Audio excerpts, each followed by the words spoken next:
recording is on. There you go. Off I go. I was just talking about the difficulty of the concept of generations, which I say used to be defined as by statisticians as 25 years.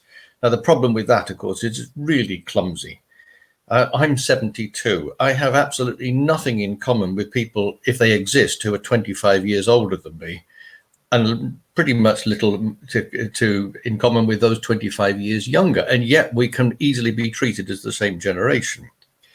But it's also because generations are loaded terms. I only have to think about, in this country, in Britain, how, for example, the old, over 65, have been blamed for voting Brexit, voting for Johnson, having spoilt the world for the rest, having enjoyed full employment, and so on, and we're out of touch. We, in turn, dismiss a whole number of generations as being the snowflake generation, having no sense of commitment, having no awareness of history, and so on. It's very easy to generalize about generations, especially if they're not easily defined. And we define it by age broadly, but in a very, very broad term. And I think that's what I want to look at, because the concept of generation has actually got a very powerful symbolic importance sometimes. And that's what I think is the case in Cuba. So that's what I'm going to talk about to start with. And that's why I say at the end of that slide, a very brief return to the past, because I think that that past was part of what shaped the historic generation. So I'm going to start with not all generations, just two, and then lead on to the historic one. And the first one is the generation of 1895, which I think is really interesting. It's the first time a political generation comes on the scene and is defined as such. And it really is those who dominated the politics of the First Republic, the 33 decades, right up to the 12th of August, the date that Machado was removed, because that generation provided all the presidents, with one prominent exception, but not only all the presidents, also all the major leaders of the rebellions of that period. 1906, 1917, 1931, all of them by that being in that generation.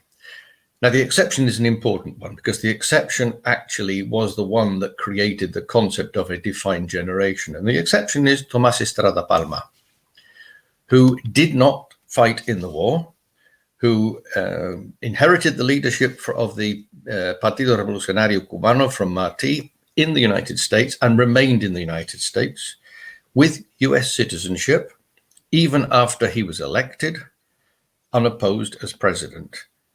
He was one of the ones who accepted the Platt Amendment, and he blotted his copybook very, very big time by promising to not be re-elected and then being re-elected. And that generated the first major rebellion in 1905-6. And that rebellion, the Guerrilla de Agosto, was what brought in the first American intervention after the occupation. And it was that I think determined the notion of a generation when they began to see themselves as a generation. That's the important thing. That's why I refer to it there as autodefinida, because others referred to them as the Mambisado, but they began to refer to themselves as the Mambisado. Interestingly, of course, the Mambisado referred to the leadership. None of them really were Mambises. Mambises were the foot soldiers, most of them non-white, and very few of this leadership were non-white. So they were gaining legitimacy from that association. And they were defined by the fact that we, in other words, from their point of view, had fought, he hadn't. And that really gave them legitimacy and gave them authority for all of their actions, to stand for election, to rebel, and so on. The interesting thing is that that shared experience wasn't enough to preserve their legitimacy, because by the 1930s, by 1933, they'd lost legitimacy by having betrayed all sorts of things, betrayed trust, betrayed by corruption, by accepting US hegemony, and so on. So that really was the major problem, the major source of their discrediting. And they were then replaced by the second generation. I'm calling them the generation of 1930 or the 1930s, del 30 normally, which was defined by age to some extent, because a major part of that generation was the DEU, Directorio Estudiantil, who led the rebellion or helped lead the rebellion of 1933, but also participated strongly in the insurrection against Machado. And it was that generation that overthrew Machado, or that actually inherited power from Machado, and who constituted once again a new generation. You can see what I say there. They rejected, they shared. The only thing they shared was a rejection of corruption, a rejection of the ease with which dependency, US dependency, was accepted, and broadly the failure. And the failure was, of course, came to a head with Machado. And they provided all the presidents after 1933, not in, but after 1933. In particular, Grau San Martin himself, for having participated as president of the revolution of 1933, Prior, who succeeded after him, and of course Batista himself. We should remember that Batista was part of that generation. He was part of the revolution of 33. He was also, and he gained legitimacy from that. He defended the revolution, after all, twice in fighting the officers who were resisting. He identified with it, at least was identified with it, and gained some legitimacy from that, which lasted all the way through to and after his election in 1940. So they used that belonging to that generation as a significant part of their source of legitimacy. The interesting thing is there seems to be less of a consensus about them as a generation than there has been in histories of Cuba about that first generation. And that's partly, I think, because it included Batista. But also, at the same time, what they condemned the previous generation for, corruption, accepting dependency and failure, could equally be applied to them, not least Grau and Prior. But Batista was the real fracasso because, of course, he actually intervened. Right, enough of the history there, that prehistory, because they were replaced by the new generation, a much younger generation than they were younger. And they defined themselves as a generation. Unlike the other two at the start, they said right from the start, we are the generación del centenario. That dates from January 1953, the Marcha de las Antorchas, and around there. And that was, I think, the base of the historic generation. And it was a very vague generation. There was nothing that united them politically other than their rejection of Batista, their rejection of the betrayals. But it became much clearer between 1953 and 1958. That generation formed much more clearly and more narrowly in some ways. And that's on the basis of three experiences, historic experiences. I've talked about this before, I've written about this, so I will not bore you with the detail, but three episodes define who belonged to that generation. The first is Moncada, the 130 odd who were involved in that. The next one was Granma expedition. 82 took part, 18 survived in the Sierra, so it was the generation of the 18. And then, of course, there is the Sierra itself, Sierra Maestra. But the interesting thing is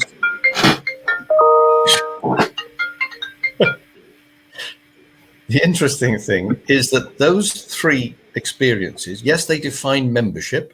If you were in all three, you really were the inner circle, but you could equally be in only one or even two of those without being excluded. The interesting thing is that I say 58, but by the end of 58, that definition had changed quite a lot. On the one hand, La Sierra as a concept had actually expanded to include not just the Sierra Maestra, but the Sierra del Cristal and the Sierra del Escambray. If you fought in by the Escambray, I'm referring, of course, to the Directorio Revolucionario. And so Sierra meaning guerrilla activity. That's the meaning of Los Barbudos. That had extended. But also by late 58, there were tensions between the Sierra and the urban clandestinidad del Llano, partly because they were seen by some of the Barbudos as not being very reliable, as not being committed, as having the softer contribution to the rebellion. Not true, of course, but also because they failed with the general strike of April 1958. And remember that when that failed, the leaders of the Llano were summoned to the Sierra, almost to be purified, and obliged to remain in the Sierra so they would become genuine revolutionaries. So from that point onwards, the Sierra started to distinguish themselves from the Llano for a while, not for long, but for a while. Where does the PSP come into this? Because by mid-58, they are part of the Revolutionary Alliance. And interestingly, part of their declaration of affinity with the revolution was to send two of the leaders up to the Sierra to make a point. So they recognized that the Sierra was part of that process as well. So where does that leave us with in that particular generation as it formed? Well, it's interesting that if you look at it closely, that generation changes. It changes because the PSP, of course, were always suspected by some of the Llano and some of the Sierra. They were suspected of not having been truly revolutionary. And indeed, remember, some of them quite openly denied for some time that it actually was a revolution. So they were never really part of that historic generation in quite the same way as the guerrilleros were. But the point is that eventually some were included. So the generation began to change to include them. And gradually some of the Llano began to be included because they had shown a level of commitment. And they began to add elements and experiences to the qualification. Playa Girón became an important element. If you were active in that, you were okay. The lucha contra bandidos, likewise. So people who had not been in the Sierra, not been even in the Llano, if they were in the lucha contra bandidos, they were acceptable. That was extended, of course, to the activities in Latin America and Africa. And eventually it even referred to those who were there in the 60s, in the literacy campaign, in all those heroic episodes of the 1960s. Now, I say that we know all this, nothing new. The key question is, have they actually disappeared? And the reply is quite clear. It's yes and no. So not that clear. And the point is, they haven't totally disappeared. And the interesting thing for me is, look at Ramiro Valdés. Ramiro Valdés is one of the great survivors. He was there at the Moncada, Granma, Sierra, and so on. He's been in and out of ministerial authority, but he is actually still there. He's the only one of the real leaders who has survived. And it's interesting, he's not entirely disappeared, because remember, you may already know that until the new constitution, Cuba used to have 6 or 7 vicepresidentes of the Consejo de Estado, and he was one of those. Now that's been reduced to one simple one under the new, or single one under the new constitution. And there is a logic for having I think having 6 or 7 vice presidents, because it takes the weight, it includes people who you might otherwise not want to exclude. So there is a value in having lots of vice presidents, even if it looks like excessive. The interesting thing beyond that is, if you look at the new prime ministerial post, there are 6 vice prime ministers, and one of them is Ramiro Valdés. It's not entirely clear why he's there. He's the only one of the historic generation there. Does he actually have power? We don't yet know whether that's true, but he's certainly at the table. He's certainly got a voice. He's certainly, and I think, exercising some authority there. And I think that's an important point, because authority is, I think, what it's all about. Authority and respect are important parts of that. He's not alone either. I say, look at various diputados of the Asamblea Nacional. several of those are part of that historic generation. They are still there. I could not work out not long ago why Machado Ventura was being talked about in Granma until I realized, of course, he's a diputado, and therefore they are part of the National Assembly, which was always a place to park some of the older generation who nonetheless still had a voice and you still wanted to give a voice to. Likewise, look at the pages of Gran Manjubi Rebelde. I remember not that long ago, Humberto Perez suddenly was pontificating about the economy. This is someone no one listened to for some years, and he was brought back. So those people are still there.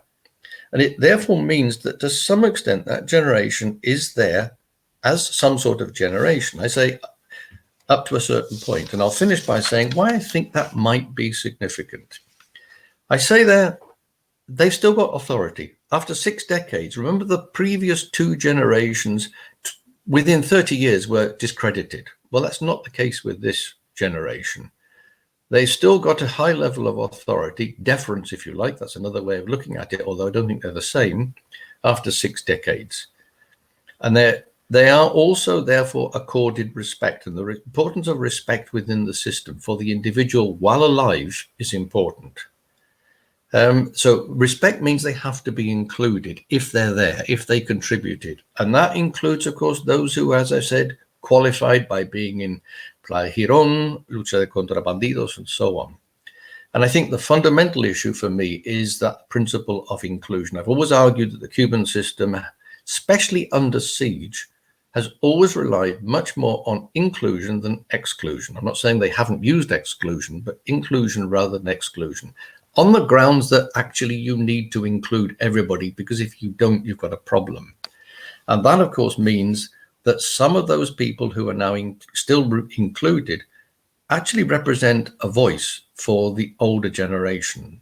Remember that when some people in the party were resisting the reforms, they weren't alone. Many people of that same generation who did not have any role in politics at all also worried about throwing out the baby with the bathwater, recognized the need for change, but worried. So they were the tip of an iceberg. Remember, of course, Cuba has succeeded so well in its health care that they're like us. They have too many old people. And therefore, those old people, if you are wanting to include, have to be included along with the young that we hear about all the time, have to be included. You can't ignore them. So the point that Cuba's still being under siege and Biden's policy keeping the embargo going seems to confirm that. And that's the feeling inside Cuba, not least with COVID at the moment. So one way or another, you can see that is likely to happen. And I think, therefore, we should not exclude that possibility, or indeed the possibility that the definition of a historic generation will just go on changing. By the time the 1990s are past, a very much a heroic past, I'll have gone long before then. But by the time that happens, there will be the historic generation will have expanded to include them. And that's it. Thank you. Thank you, Tony. That's really, really interesting. I'm going to throw it open to questions and comments. I'm sure there's going to be quite a few. Can I just reiterate? Yep, absolutely, round of applause. Can I just reiterate, anybody who's new to the conference, because we've been introducing ourselves as we've first arrived on day 1, 2, 3, or 4. Anybody who is new, it would be really appreciated, especially because we're online and you're all just discs with initials on them. If you could just introduce yourselves, it just feels like a common courtesy. So thank you very much for that. Questions? You're getting lots of rounds of applause there. So questions and comments. Sorry, in the chat. Introduce yourselves in the chat.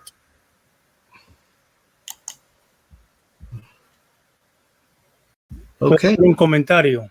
Sí, por favor. Pues muy extraordinaria su presentación. Y yo he estudiado bastante a Cayo Hueso. Ajá. Toda lo que precede lo que llama la generación del 95. Sí. Y es muy interesante que cuando Martí llegó a Cayo Hueso,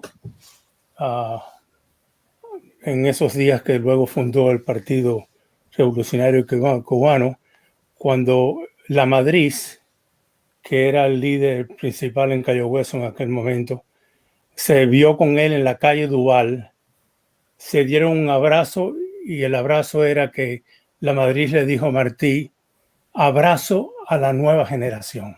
Yeah. Entonces ahí hay algo muy interesante. Y por supuesto que también hay una gestión muy importante, no solo en Cayo Hueso, en muchas ciudades de Estados Unidos que Sí. constituyen parte del proceso de esa generación. Sí, no gracias. Cayo Hueso está mucho más cerca de Cuba que de Miami. Sí. Y su importancia histórica para esa generación es fundamental.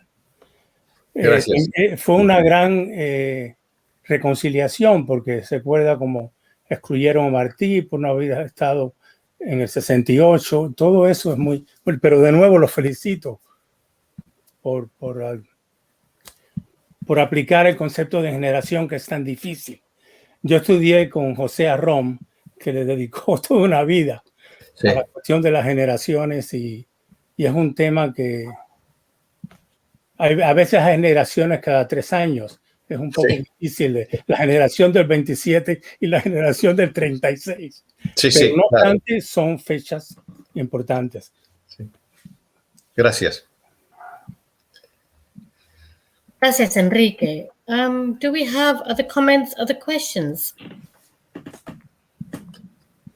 I just want you to notice, by the way, that I'm in the Sierra Maestra. It seems appropriate, doesn't it?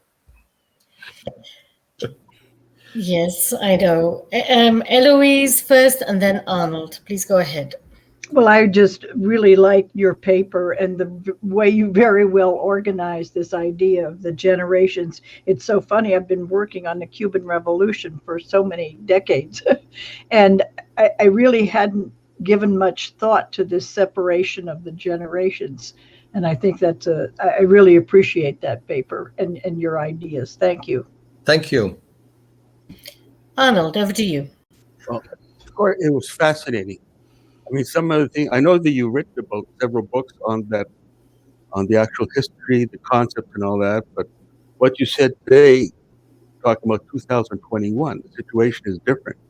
So my only question is that even though you've written various books on that, will there be some kind of, like, perhaps publication of what you said today, your presentation today, so we have an update on that very important issue? Ooh. I'll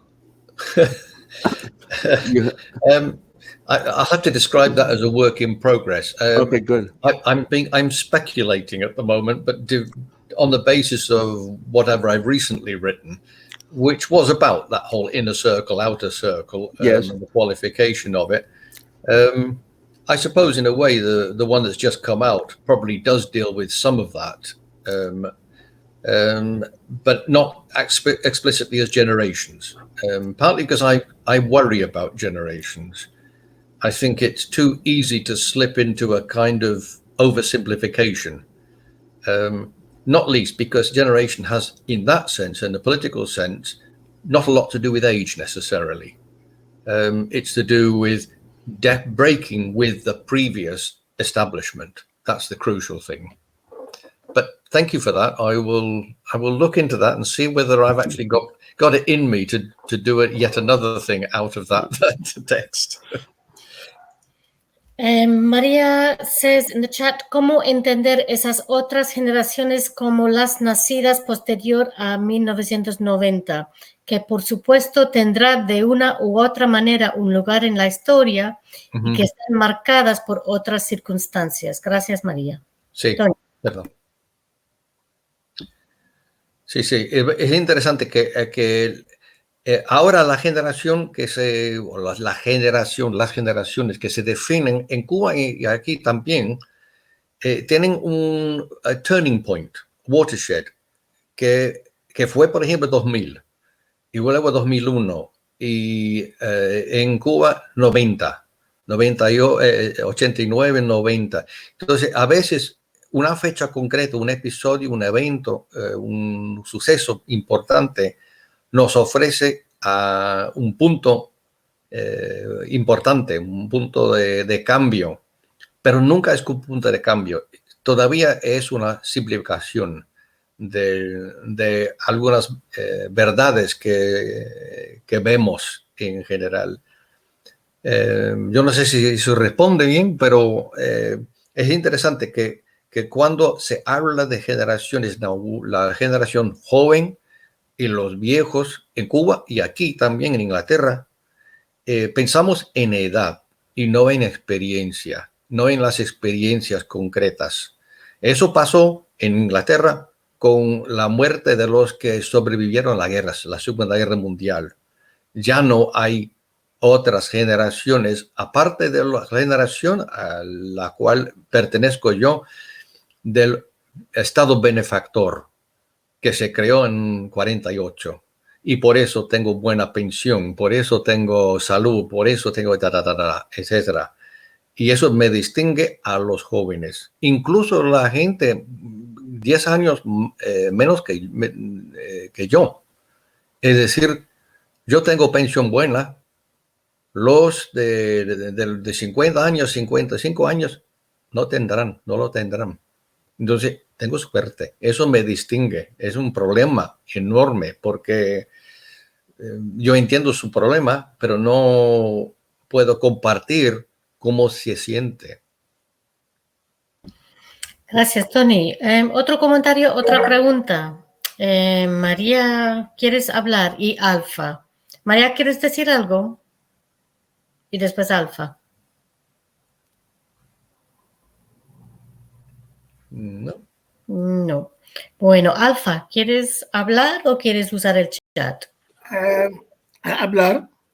Can you Muy hear me? bien. Adelante, adelante. Oh, okay. Well, that's very good. I can hear me. Thank you, Tony, for your presentation. I just wanted to ask a question, not in terms of generation, but in terms of ideology. And I wanted to ask you whether when you consider the generation from Martí to the Grau, to the Batista, to Machado and all that, and to Fidel and Raúl and extra. Now, the last generation is completely different from the middle generation. They have gained their independent, their thought, their ideas from the generation of 1868, before even 1895, 1868. So that generation continue in terms of thought, in terms of ideology. Therefore, does it really matter whether a generation is changing, whether one generation is historic or not?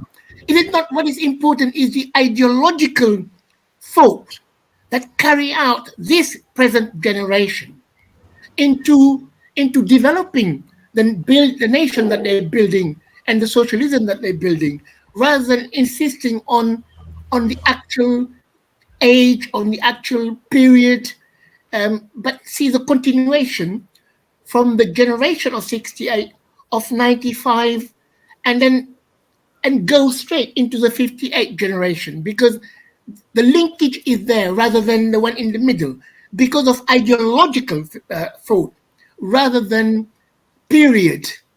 Don't you think that it's more important to focus on the fact that people are not really that important, but what is important is more like the party, the philosophy of the party, and where the party is going and what the party wants to build, and the mass organization that support the nation building in that country. It's a good point, Alpha. I'm less sure. I mean, I know that there is no doubt that they saw themselves as going back to the ideas, not the ideals, but the ideas of 1868. I know there's no doubt about that. And therefore, their rejection of the previous two generations partly included rejecting what happened to the War of Independence, the way that actually developed. But I also think that you're right about the ideology, but I don't see the ideology of 1958 as the ideology of 1868, because it's a century on. And by that stage, they were already thinking in terms of socialism, which, let's face it, wasn't an issue in 1868. The issue was by 1958, yes, we want to build a nation. We want to do some nation building, and we want to use socialism of some sort. By and large, they all shared that, even though they all disagreed about what socialism they meant. And so the crucial issue there was, as it has been right from the start, over all 6 decades, what kind of socialism? So ideology is there, but you couldn't argue that that ideology was there in the 1860s. It wasn't. So I think you're right to focus on that. But that is, I think, also incidentally within those 6 decades where ages do make a difference. Because what one person in the 1960s meant by socialism isn't what a young person in the 2000s necessarily understands by it. And that's what Raúl knew when he talked about actualizar. And I think, therefore, there's a complexity there which we have to remember too. Thank you. María, ¿tú puedes hablar ahora? Sí, gracias. Estoy de acuerdo con Antoni sobre la definición que da de generación. Mi gran pregunta es, pensando cómo se vive a experiencia, esa generación que está marcada por la crisis de los 90 y que está marcada también por otras crisis, teniendo en cuenta que a partir de los años 90 estamos viviendo en un torbellino de crisis. Yo me pregunto, porque soy de la generación que inició con la revolución, es decir, he vivido todo el proceso de la utopía de la revolución. Pero esa utopía que aún se mantiene en mí no es la utopía que está construyendo la generación de mi hija que nació en los 80, y menos aún la de mi sobrina que vivió la experiencia de la crisis de los 90 y no ha vivido otra cosa que la experiencia de crisis. Y precisamente esa es la generación que está pensando fuera de las fronteras y que huye constantemente del país porque tiene un proyecto de vida que no está satisfecho por las circunstancias que vive nuestro país hoy. Entonces, la gran pregunta está cómo la dirección del país va a encaminar para traer y para hacer reconstruir esa utopía. Gracias, María. Es la gran pregunta. Tony, ¿tienes tiempo para responder a la gran pregunta? O... Es demasiado grande, pero entiendo perfectamente la pregunta y la dificultad. Y no veo tantas diferencias a veces entre los jóvenes y los viejos. Realmente, muchas veces están hablando sobre la misma cosa, pero con un lenguaje diferente. Y por su experiencia, y tú tienes razón, hay una generación, 2 generaciones que solo conocen crisis y austeridad y presión desde fuera, y presión también económica. Y eso produce un sentimiento muy diferente, un lenguaje diferente también. Gracias, Tony. Tenemos que seguir rápido. Alex, una preguntita, un comentario muy rápido, porque si no, no vamos a tener descanso, que será mi castigo para todo el mundo. Sí. ¿Me escuchan? Sí. Yo creo que Tony y María en este momento han colocado una cuestión muy interesante para entender todo el problema de la generación que escapa a los criterios de más tradicionales de edad, por ejemplo, y es la participación. Comentaba aquí con Daisy, la participación en determinados eventos que podemos localizar el transcurso de la revolución y que da mayor legitimidad o no a la generación o le permite construir una experiencia totalmente diferente. Entonces, la localización de determinados eventos, como por ejemplo la lucha armada antes del 59, o los eventos que vinieron después, da legitimidades diferentes.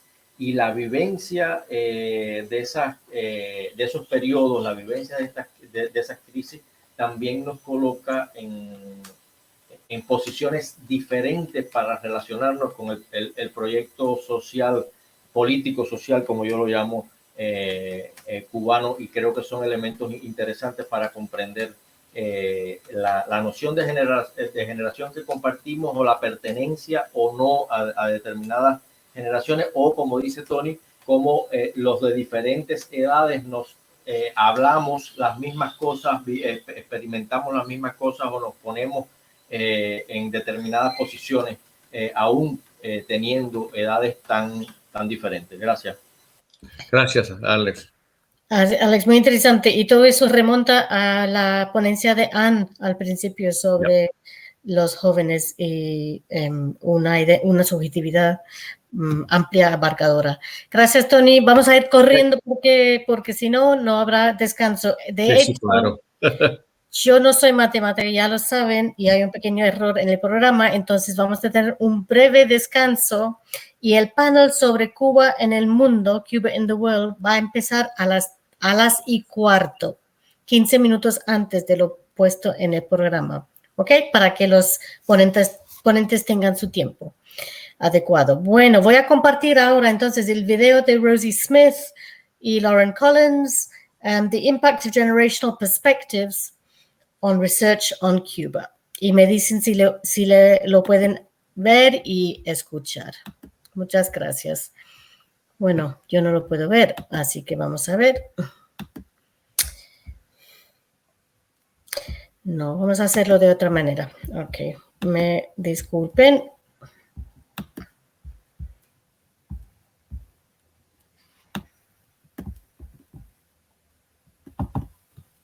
Hi, so we're going to talk, we're going to have a conversation. This isn't a paper like is normal. Rosie and I want to actually spark a debate, a discussion. Lovely. So the reason why this was something that we wanted to talk about, neither of us have done a great deal of very recent research, but these ideas, the theme of the conference of generational identity, were ones that had come up for us loads and loads of times. So we were contemporaneous doing our PhDs, so we spent a lot of time chatting through fieldwork and things and debating ideas about Cuba. And one of the things that we noticed was that when we discussed things, often our ideas were different in a really parallel way to how Cubans' ideas of our generations were different about the same debate. So we thought there may be something here that we could kind of begin to pick apart. So like we say, it's a chat, and we'll see where it kind of takes us. So yeah, so some of the research that I did quite a while ago when I was working towards my PhD was about generational identity, and particularly the generational identity of the millennial generation in Cuba who'd grown up during the special period experiences. And one of the kind of ways that I found of framing that was thinking about the idea of where you got your references from. And I boiled that down to when is your antes, when is your before point. So what I noticed was that up to a certain point, people talked about antes to mean before 1959, before the revolution. And then younger people were talking about antes and meaning before the special period. So I'm just going to read you a couple of quotes, Lauren, and see what you kind of take from those about this idea of whether this generational divide thing works and that idea of antes. So one of my interviewees was talking about the older generations, and he said, the generations from before, it's not that they were wrong, it's that it was a very different time. My grandparents, for example, lived in the time of the Batista government, when everything was bad, bad, bad. And after 1959 here, everything was viewed through rose-coloured glasses. Everything was lovely, because you go from an era of violence, of hunger, of illiteracy and poverty, to a time when all those things disappear. And thanks to a man who did it all, you see. And then the other quote that I was going to bring up was from another interviewee, taking it a bit further through the generations. So he also said, the difference is one of context. Previous generations had the chance to participate in many things. Mobilizations, the Zafra of 1970, and later in the 1980s, which was a really good period for Cuba because it had joined the socialist bloc. They were sending millions and millions of dollars in subsidies to Cuba. And Cuba experienced a standard of living equal to that of any developed country. The supermarkets had everything, and you could buy anything with your salary, go to a hotel, to Varadero. There were even people who went abroad through their work to Prague, Czechoslovakia, the Soviet Union, Germany. It was a really flourishing time. We grew up in a special period, a really difficult time of privations, of little money, and of very few places to go. So listening to their kind of take, what do you make of those from your own kind of perspectives on generations and on what was happening in Cuba? I think one of the things that we came across when we first spoke about this was how our own experiences may kind of map on in some ways or not to the Cuban experience. And one of the things we realised that was very clear to me was that when I grew up, I was born in 1949, and my parents were of the historic generation, Cuba's historic generation, at the same age. But for us in the UK, me growing up in the UK, the antes was always the war, the bad times, the Second World War, and my parents and grandparents had experienced that, or my grandfather had experienced the First World War, so there was a lot of talk about that as a child. Whereas what my experience was that after the war, with the welfare state and lots more opportunities in terms of education and so on, that was the good times. And I kind of realised that had I been born in Cuba, that there would have been an antis in about the same sorts of times. I could see a parallel going on there. And so it made me think about perhaps that's why our views reflected the way they did with our own studies and led to our conversation. But also I got to think how useful an analytical tool is generational considerations. Is it too simplistic? After all, the older generation in Cuba also experienced the special period, also have had to deal with all the consequences of that. And I noticed when I was doing field work there with the program Panfila, which focuses on older people and it's a comedy, but it refers to the ways in which they have to duck and dive and the things they have to do in order to get by. So yeah, I don't think that I think the divide is a bit more complex than is often discussed or accepted kind of uncritically. That's really interesting. I don't know if Jackie Cannon's going to be in the audience for this bit because we're recording, but I know that she's just started some PhD work on Panfilo, so that might be right. Someone who's got something really interesting to add in. Yeah, so I appreciate that. I think as well that it's an overly simplistic tool. So when we hear stereotypes of different generations in Cuba, we hear these ideas of young people being less committed, less moral, less revolutionary maybe, and a similar stereotype there of older people being more rigid and more revolutionary minded. But obviously there's a lot of other factors that come into that. So for me, a big one was, so that original research I did was in Havana, and I thought that generational divide was massive, and I wrote loads and loads about it. And then my next lot of research was in grammar. And a thing I think that I found was that the differences between thinking in, say, a rural mountainous province in grammar, rural mountainous municipality in grammar, and the thinking in Havana was at least as noticeable as the differences between those generational levels of thought. So I wonder if we sometimes miss like an intersectional element here, that there may be that there's other things that are feeding in that might be either more useful than generational identity, or that we need to think of in a more complex way interacting with each other. Yes, and I also wonder whether, because we experience massive inequalities in this country, and the class divide is very obvious to us, that it's a kind of the other divides in society are almost like also-rans. Whereas in Cuba, of course, there are inequalities and divides and so on, which are growing, as we know. However, they're not as sharp, anything like as sharp as they are here. And I wonder whether, therefore, other types of experience, whether that's gender, race, other things, whether they loom larger in that society perhaps than they do in ours, because ours is kind of so dominated by inequality.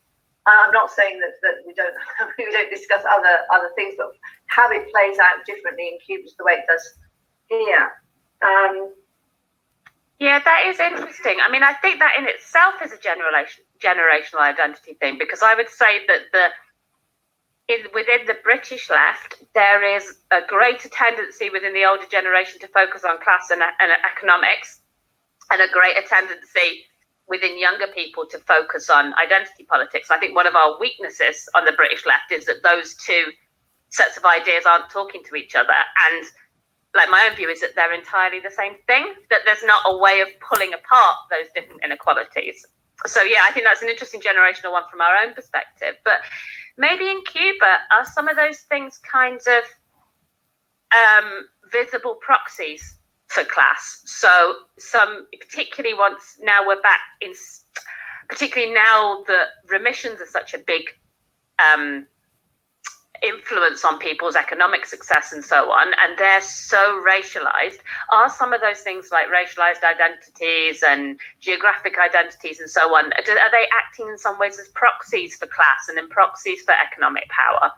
If we're picking up on those identities, so all of those other things, if we're talking about class, if we're talking about racialized identities, gender, all of those things, they have to do with like power structures and how power is distributed in society. Is that a meaningful way of looking at that generational divide? I guess there's a kind of a traditional idea that revolutionary generation had this legitimacy and therefore they had all this decision-making power. Like, is that still a thing, that there's actually a huge amount of power invested in those older generations? Well, things are changing, aren't they? And they've been changed quite deliberately. So the average age of the members of the National Assembly, for instance, has come down dramatically, and similarly for the Central Committee of the Communist Party. And that can't happen by accident. That has to be quite deliberate. And also things like the age limits on the when somebody stands for president and it's only for 2 terms, and they can't be older than a certain point age when they start. So there have been some very deliberate moves to ensure involvement, albeit ideologically aligned involvement of a younger generation. Also, they have now got students and young people from the UJC on the electoral committees that select candidates for the National Assembly. So there have been very deliberate moves. I would ask you about, in your research, I mean, Cuba's narrative is very much that young people are the future, and they're very precious and important, and their education and their health is important, and they must be nurtured and looked after and so on, and they must be like Che. I wondered whether, to what extent that was reflected in your research when you spoke to people at the time that you were speaking to them. Yeah, I mean, there are a few issues to pick out of that. So one thing is a really positive one from all the things that you've just said, because what a lot of people were saying to me at the time, younger people, is that they wanted to feel that they had some real power, that power had actually been transferred to them in some way. And it sounds like, at least to a limited extent, some of those things are happening on like a structural level. To answer your question more, there was definitely an attempt to create that idea. So I spent quite a lot of time looking at the school textbooks that millennial generation had while they were growing up, and they really emphasized all those ideas of what it means to be like Che and the role of young people and the contribution they were going to make to society. And you did hear some of those quotes kind of rolled out by young people. So about if the youth fail, we all fail, and the importance of those younger generations. But what they felt, which links back to what you were saying about transferring power, was largely that they weren't able to do anything with that. So there was this sense of things, and this is, we're talking kind of 2010, 2012-ish, most of this research was happening, and they were talking about feeling very stagnant, very stuck in their identities that they had, and that kind of nothing was changing and nothing was evolving. And that did depend on who you were talking to. So the more that people were kind of disengaged from society, the more likely they were to say some of those things. Some of those who were a bit more engaged talked about the ways that they absolutely did contribute to the revolution. But again, they didn't always feel that the older generations understood that. For them, like, they felt that the older generation thought that participation looked like a particular thing. So the other quote that I brought along with me, so this was a young woman who was a researcher for the Centre for Youth Studies, and we were talking about the differences between generations. And she's saying that I couldn't compare. I can't say that she, and it's my mother, is more revolutionary than me, or that I'm more revolutionary than she is, because the job of making the revolution in those days was completely different from what it is now. They'd say, well, we were better because they sent us into the countryside and we participated in the Zafra. Yeah, but the thing is, that's not happening now. We have to do other things that the revolution has actually told us to do. So her perspective on what the youth kind of taking up that mantle looked like wasn't that they were going to be reproducing what those kind of glorious previous generations have been doing. So there are different tasks for them.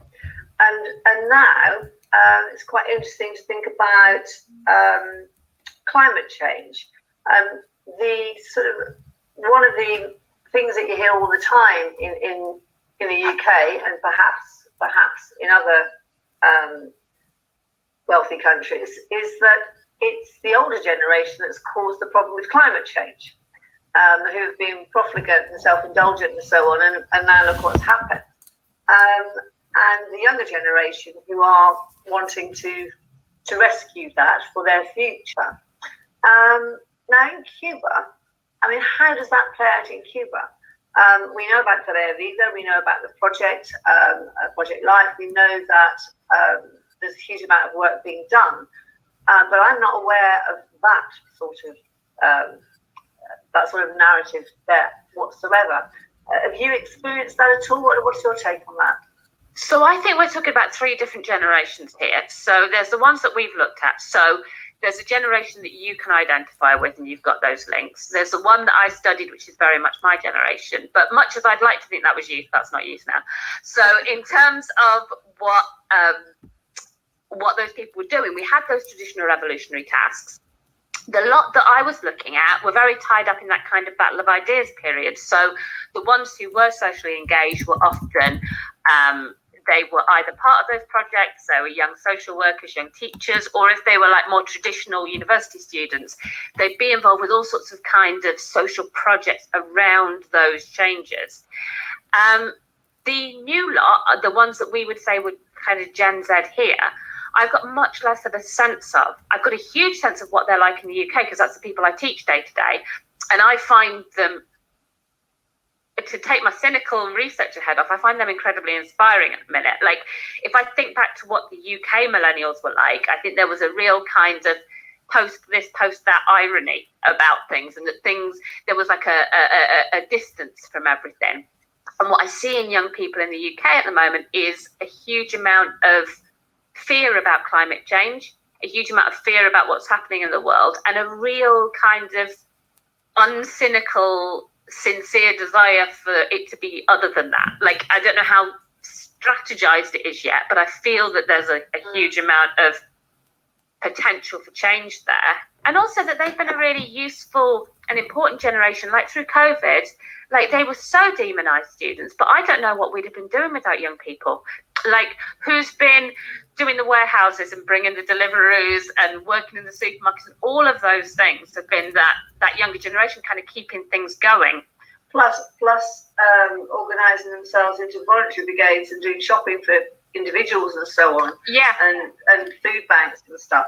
I think this, we were talking about ancestors, you know, things that happened before. I mean, for the current younger generation, both here and in Cuba, one of the things they do have in common, of course, is the effects of the COVID pandemic, and how it'd be interesting to see what the role is going to be for younger people in Cuba, their revolutionary role in a post-pandemic situation. Yeah, definitely. And the bits that I do know about what that young generation is doing in Cuba have been to do with that. So I've seen interesting work on students, particularly medical students, but I think other students as well, who are been doing the door-to-door and a lot of the kind of footwork of dealing with the pandemic.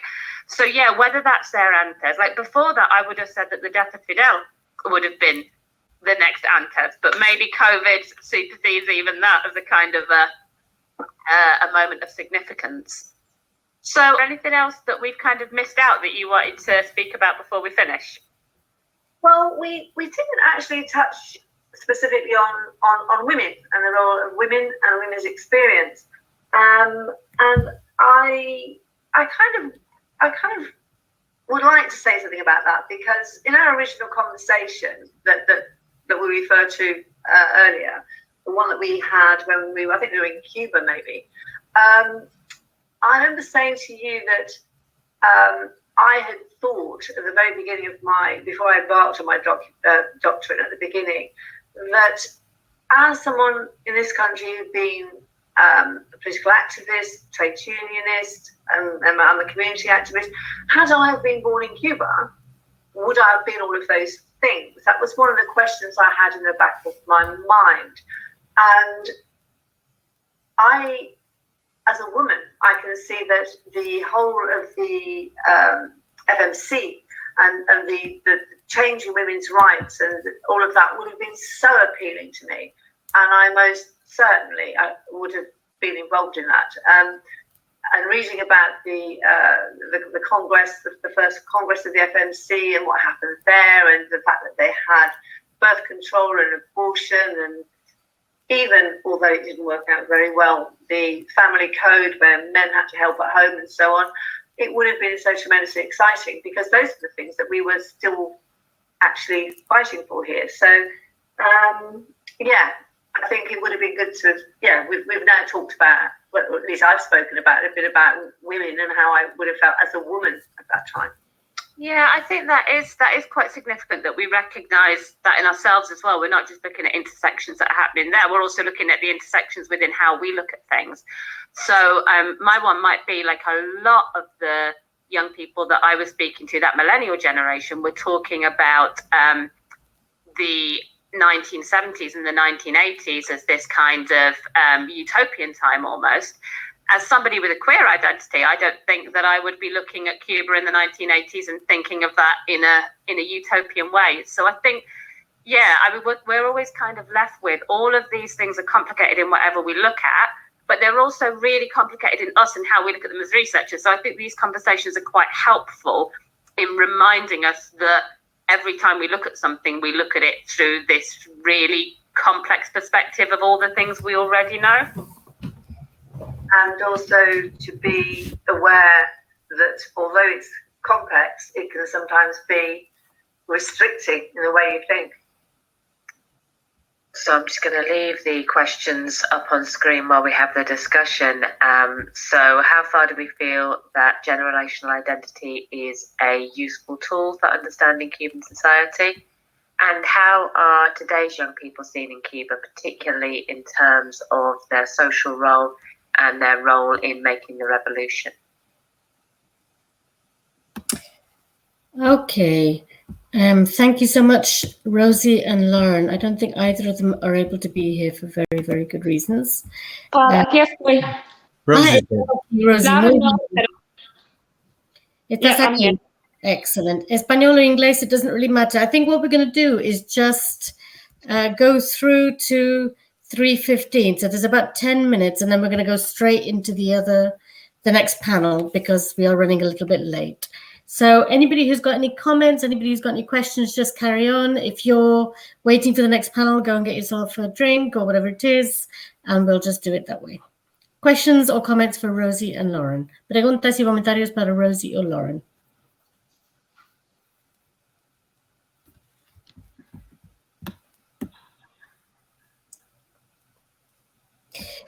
Rosie, can I ask a question or make a comment? I think what you said right at the end, again, takes us right back to right at the beginning when Anne gave her paper and about the complexity of that kind of intersubjectivity that we form, or that inter-understanding, which is always in dialogue with everything that's happening around us. And so it's very, very difficult to be able to come up with a categorical understanding of what a particular group of people might feel or an individual might feel without oversimplifying massively. So I'm completely in agreement with that. But there was something that you were saying about, I think it was Lauren who said, so, we talk about the special period, and I know Maria de Los Angeles had already asked that question to Tony. So what does it mean to say my life has been nothing but crisis. I was born in crisis and I've lived in crisis from the special period onwards.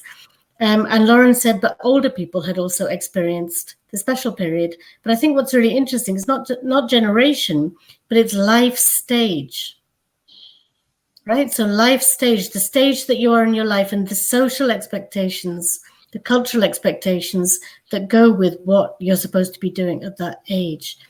Do you want to say anything about that? Because, it's something that really strikes me that, we all grow up with narratives of when we're supposed to be doing things in terms of generation, in terms of our own generation, but also in terms of when generations do things. And how might that work for you? How do you understand that? Yeah, I think we've got a really sort of an interesting view on that at the moment. So if I think back to talking to young Cubans in kind of 2010 or so, they were talking about this feeling of stagnation, this feeling that they should be moving forward, they should be in this professional zone, they should be, and they felt that the circumstances of their lives were often preventing them from kind of moving forward with that. And so entering into kind of a full adult identity and a full degree of independence, and that they had this huge promise from education that they then weren't necessarily able to live out in a kind of a professional way. And so they weren't kind of enacting the right life stage at that point. And I feel like that is something that carries across. So if I think about my students this year, I'm thinking about my first years who were supposed to be going away to university and moving on to the next phase of their lives at that point, and their whole capacity to do that, and all of their expectations about what finishing school would mean and what entering adulthood would mean, all kind of got pulled and taken away. So I think it's to do with your experience, but it's also to do with your expectations. So the thing that I think happened with Cuba in the special period is that there was a breaking of a kind of a generational contract that things were going to continue to improve. And you can kind of see, again, parallels with the UK, because you had that post-war welfare state that things were going to continue improving. And young people at the moment, I think, are facing a level of complexity where there are some improvements in their situations, particularly in terms of freedom to enact different identities and so on. But like in terms of material security, we can see that same thing of a generational contract being broken. So I think there's a level of, sometimes the feelings are less about unhappiness and more about frustration or kind of stuckness, I suppose. I don't know if that's a full answer to the question, but yeah, the COVID makes me think of that, the way that people's lives are not following an expected trajectory and what that then does to how they see their place in the world. Yep. And for some people that might mean, COVID has interrupted my dreams of retirement. For other people, it means COVID has interrupted my even completing a step that then gives me, opens me out to other prospects in life. So it is all about expectations, isn't it? I think you've explained it really interestingly. Any other questions or comments for Rosie or Lauren? Rosie representing both of them right now. ¿Algún otro comentario? There's a comment from Miriam saying, what I find dangerous is to portray the new generation as opposing the present given to them by the previous generation, when they're the victims of war against a country, taking away the possibilities, the dreams that we, the older generation, have placed in their minds. Can you explain that any more, Miriam? I think that's really interesting. So you're talking about Cuba, Miriam, aren't you? That this is being portrayed as the older generation denying the reality of younger people in Cuba. What? I can explain that best, or you want me to write in the chat? No, much better if you say it. What I find is that sometimes people try to see the new generation, the ones that didn't have the experience of the before 1959, of that they don't see the things in the same way, because of course there are many things going on. First, that after 90, things were worse in Cuba in terms of possibilities for what they wanted to develop. According to, we create education, the condition that they found they could do better were completely shattered by the effect of the blockade. And that generation were educated, and we put in their mind the dream of the future that we will build in, what you can do in science, in new professions, and all of that a terrible material material difficulty to develop what they think. And because the danger of losing things that have been achieved, the generation who is more experienced and they can foresee the danger of giving up certain things, they feel that they don't have the opportunity. Some of those that left the country, even when they see themselves as revolutionaries, sometimes they would like to do things that could be dangerous for the country, of those seen by the experience in life, in the relationship with United States and Cuba. I don't know if that is better. Yeah, I think that's clearer. I think that's really important. Some of the things that you're saying about the way that those possibilities have been built by the older generation. And I'm not sure it's your main point, but a thing that I picked up on there is the importance of remembering the limitations of all of these divisions when there are external factors at play. So we're talking about potentially a generational division between older and younger Cubans, but then you're mentioning the blockade and that situation as an external force. And I think we see here all too often how we're encouraged to find divisions between us in order not to see the those bigger structural and oppressive divisions that exist within that. So yeah, I think what you're saying is really important, Miriam. Let me put an example. When you have a youngster that finished university and part of his classmate went to Europe and have succeed here. The one in Cuba see themselves that their possibility were lost remaining in Cuba. But the one who live and live in Europe, what they don't see, that they are living in a country that built for them something that they didn't contribute to. And this is very unfair, not recognizing that they are over the shoulders of a society that the Cuban couldn't build. And this kind of analysis is sometimes absent in the youngster's mind, to see that I don't have what I want to do, and the responsible for that is not necessarily the blockade. And that is what infuriated me. Sorry. No need to apologize, Miriam, at all.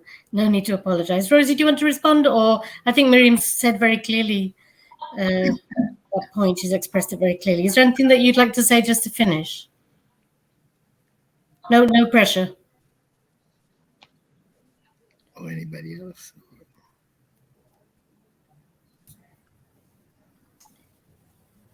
Okay. Okay.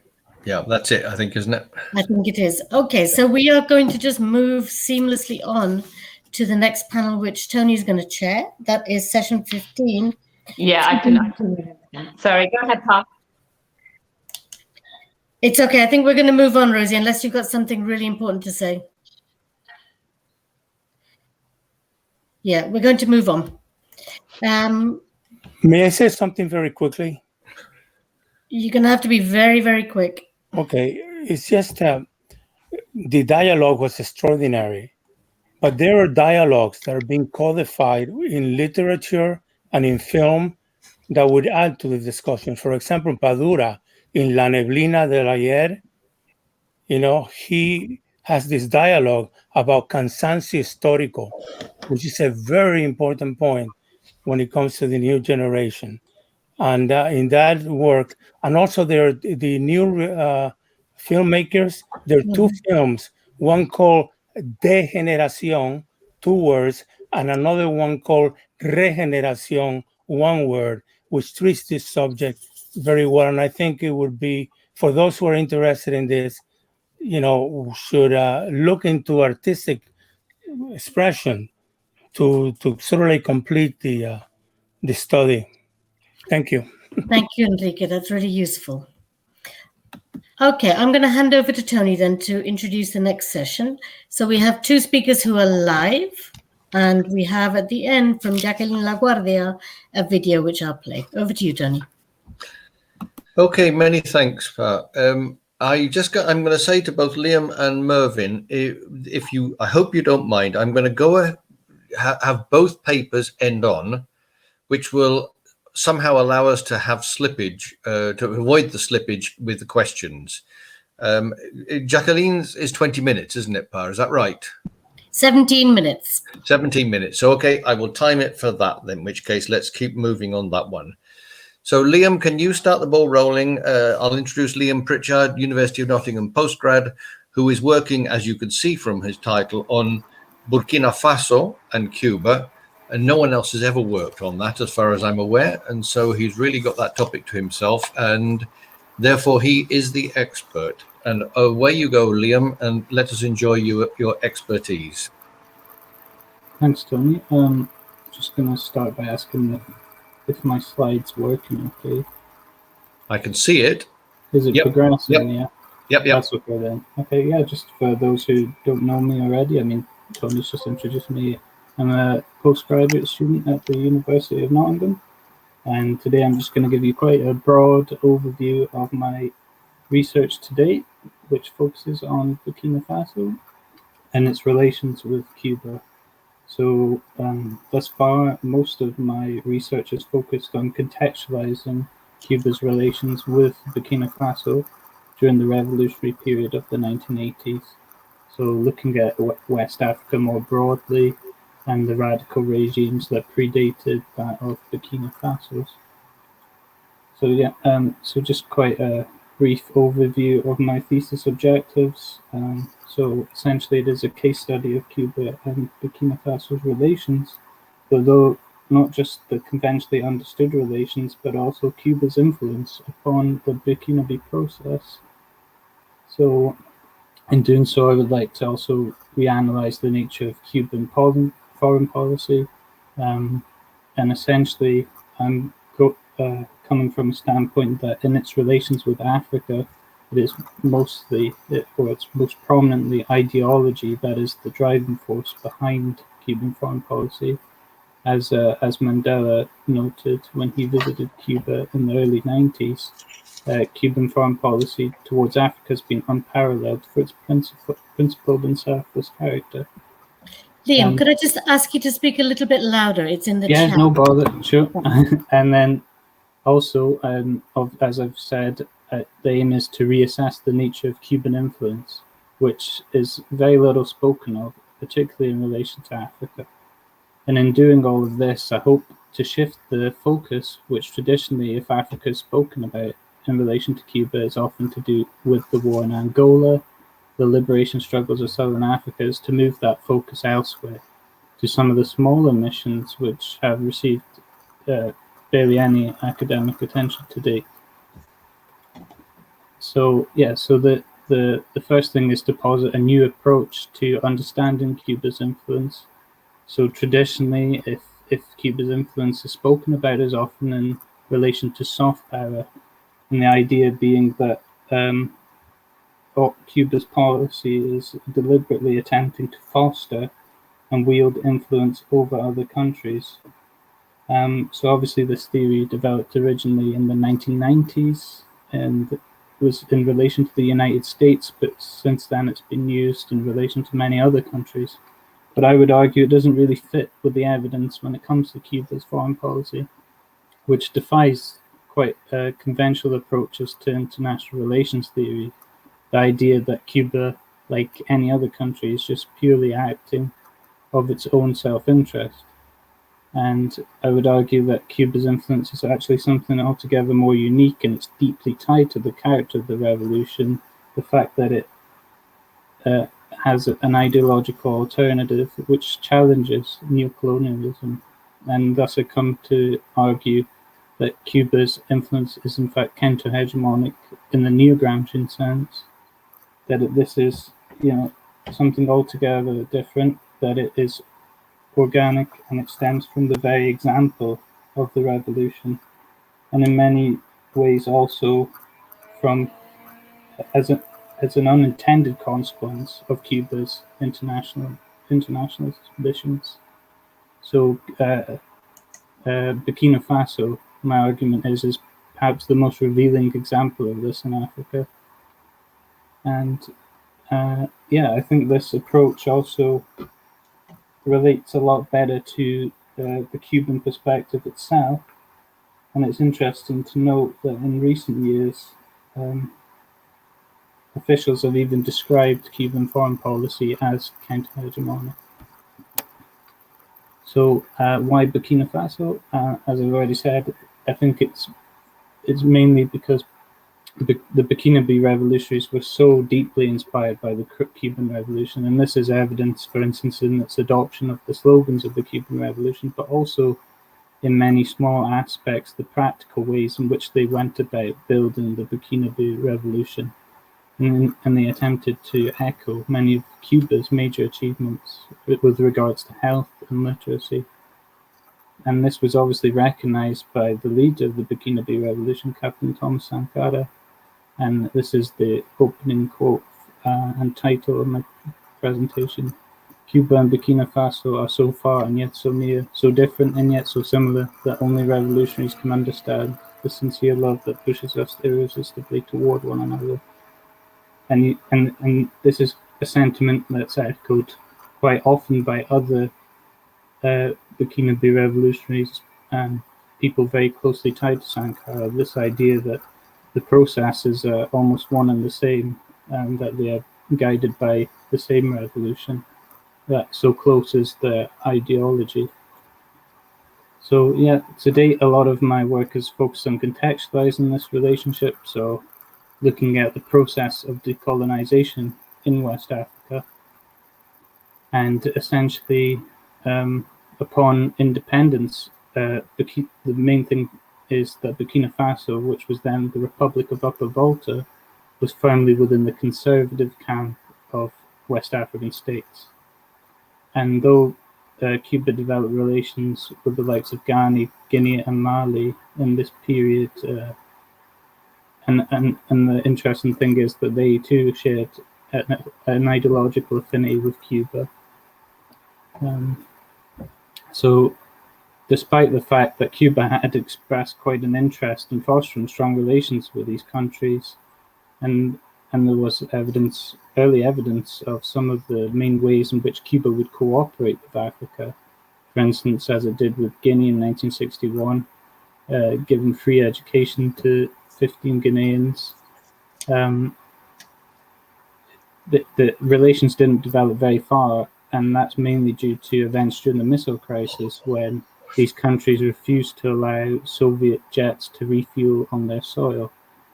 And then in 1966 and 1968, Kwame Nkrumah of Ghana and Modibo Keita of Mali, there were coups against them. They were overthrown, and so West Africa featured very little in this time period in Cuba's relations with Africa. So attentions were firmly elsewhere, in Algeria, for instance, and the military missions in the two Congos, of which Che was a part, of course. But then in 1966, you had this real dramatic shift of attentions onto West Africa because of the liberation war then undergoing in Guinea-Bissau against the Portuguese. And Cuba's support there was vital in the success of the liberation movement there. And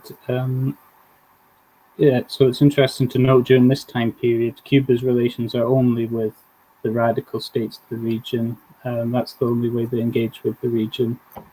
So, and it's interesting to note that even back then there was some early evidence of the influence of the Cuban Revolution, its counter-hegemonic influence upon these movements and governments. So, for instance, we see there's the adoption of Cuban strategies for popular mobilization. For instance, there are early attempts to adopt what are like Cuban CDRs in Mali and Guinea, and also the idea of a military strategy of popular defense, this idea of Guerra de todo el pueblo. And this is really fascinating when we come on to look at Burkina Faso, because we see a similar process. And I think this quote from one of Cabral's biographers really sums up how many West Africans, particularly revolutionaries, viewed Cuba. The Cuban Revolution provided a sort of language for which places like Guinea-Bissau could dream of their future as independent countries. But with regards to Upper Volta and most countries at this time, even the conservative countries, there's a very clear cultural influence emanating from Cuba. And this is particularly with regard to music. Cuban music was immensely popular in West Africa at this time in the 60s and 70s. So moving on to look more closely at Burkina Faso, as it was then Upper Volta. I think a key thing to remember when looking at the history of Burkina Faso is that despite the fact that it has long been one of the poorest countries in the globe, it has a deep-rooted history of resistance throughout the colonial period, but in neo-colonial times also. And the key thing is that there was essentially a very smooth transition following independence in 1960 to a situation of neo-colonialism, and this is this was a common held belief among many Burkinabè. So you had figures like President Yamiobo, who was the first president of the country, who'd been quite overt in his beliefs about how Burkina Faso couldn't survive as an independent country. He thought it shouldn't be an independent country, essentially, and he was the figure who led the country through to independence. And of course, what resulted was a political system whereby there was a very corrupt local class who were essentially subservient to French interests. Eventually, he was overthrown by the military stepped in, and the military in turn became this new corrupt elite. But amongst many military officers, particularly the junior officers, who were not educated within the French colonial system, they developed more independent thought. And eventually, on the 4th of August 1983, there was a military coup once more, after 3 other military coups. And this is when Captain Sankara and his junior officers came to power. And this is when the name, and then a year later, the name of the country was changed to Burkina Faso, which roughly means the land of the upright people.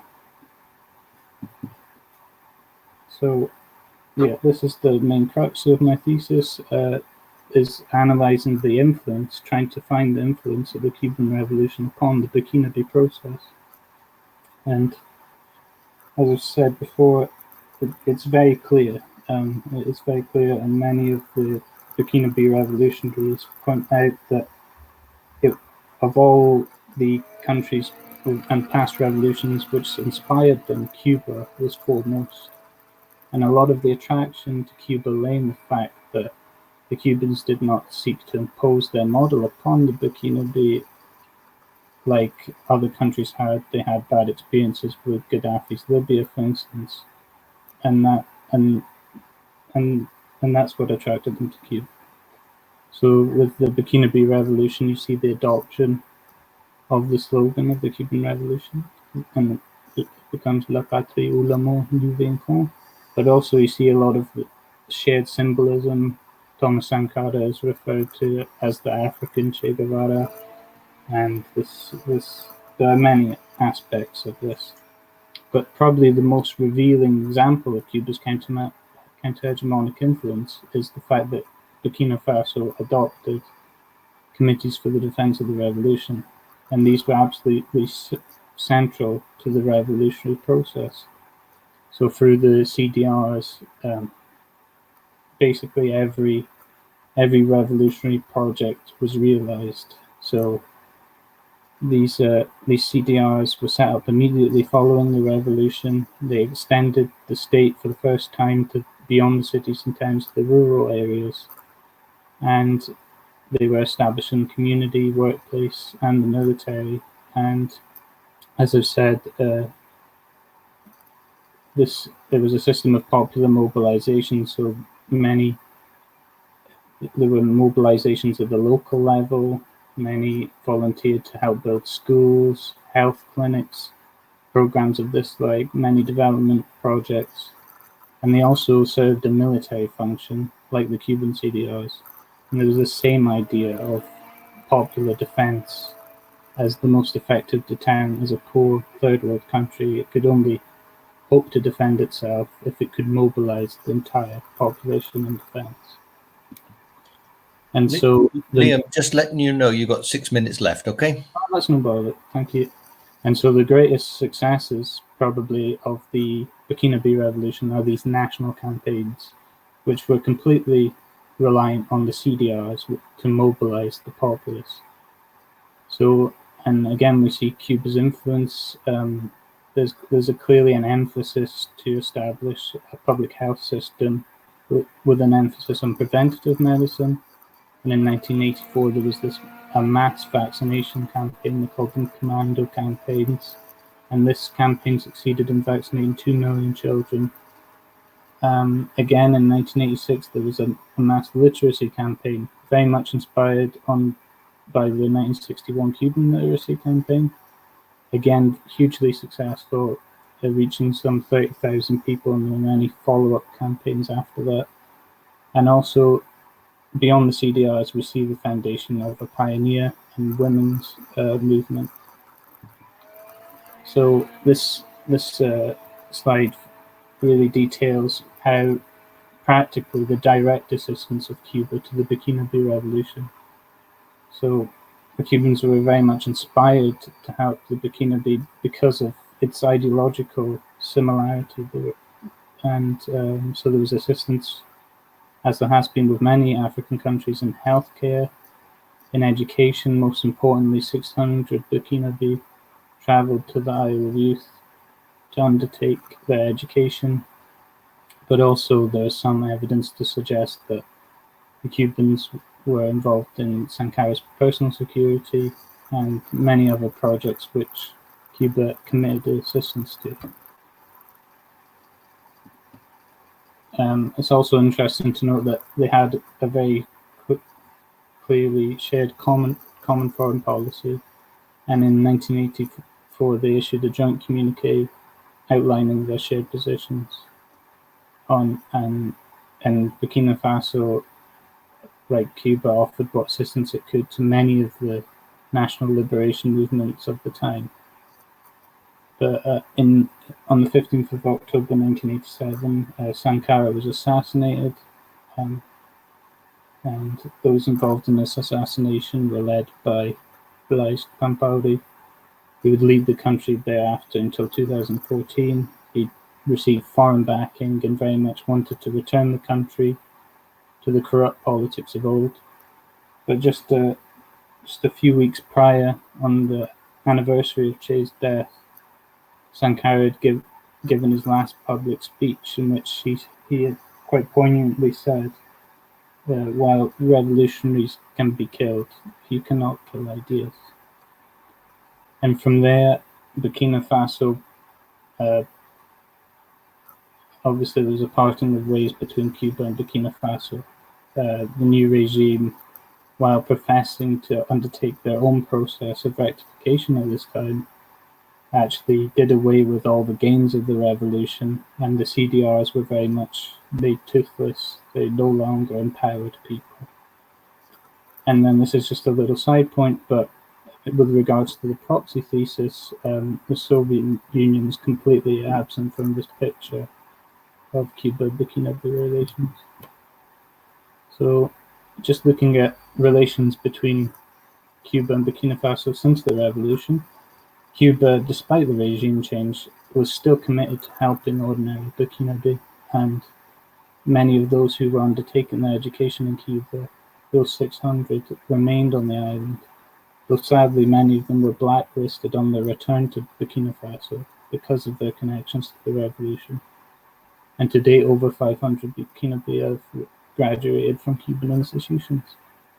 And then additionally, Cuba has more recently returned with the medical brigade, and though the numbers have fluctuated, this program is always altered to suit Burkinabe needs. At times, there's been a focus on pediatric care, whatever assistance is required, essentially. Burkina Faso has also been a key beneficiary of some of the advances in biopharmaceutical industry of Cuba's, including being recipient of an affordable meningitis vaccine, and they've also been part of the trial malaria elimination campaign. There's also evidence of cooperation in terms of sports-based internationalism. But very interestingly, in 2014, Blaise Compaoré, who had been behind the assassination of Sankara, was overthrown in a popular coup. And again, the rallying cry became La Patrie ou la mort du vaincant. And it's interesting to note, and this is more related, I suppose, to the generational theme of this conference, that many of the leaders of this popular uprising were themselves, had been pioneers, had been the young pioneers during the revolutionary period. And since then, there's been clear evidence that the Cuban embassy has been more active with regards to its relations with Burkina Faso. It has actually fostered quite overt relations with small radical parties that identify as Sankaris.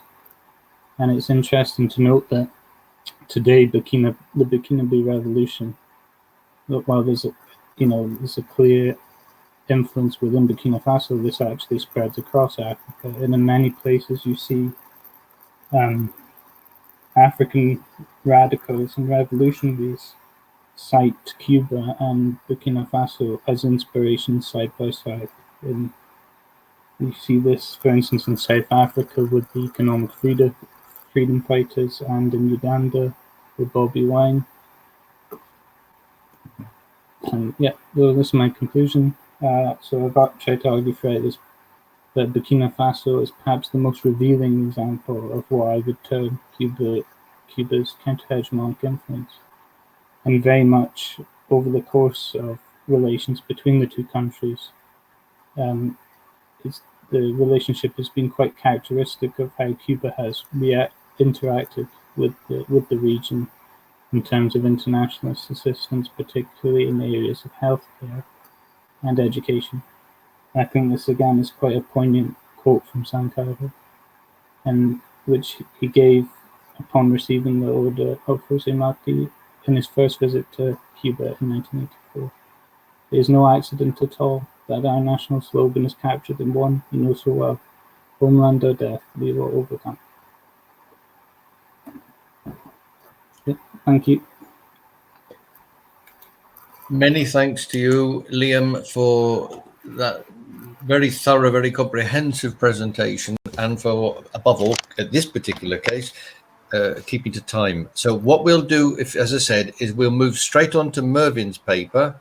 And I noticed that Jacqueline is here as well. I'm not sure how that will change the patterns of things. I'll check with Pa, but we'll certainly go straight into Mervyn's paper. So over to you, Mervyn. Mervyn is, again, we were lucky to have the specialist on Burkina Faso and Cuba. We've now got the specialist on Cuban, Soviet and Russian relations. And so, again, we're aiming at the top.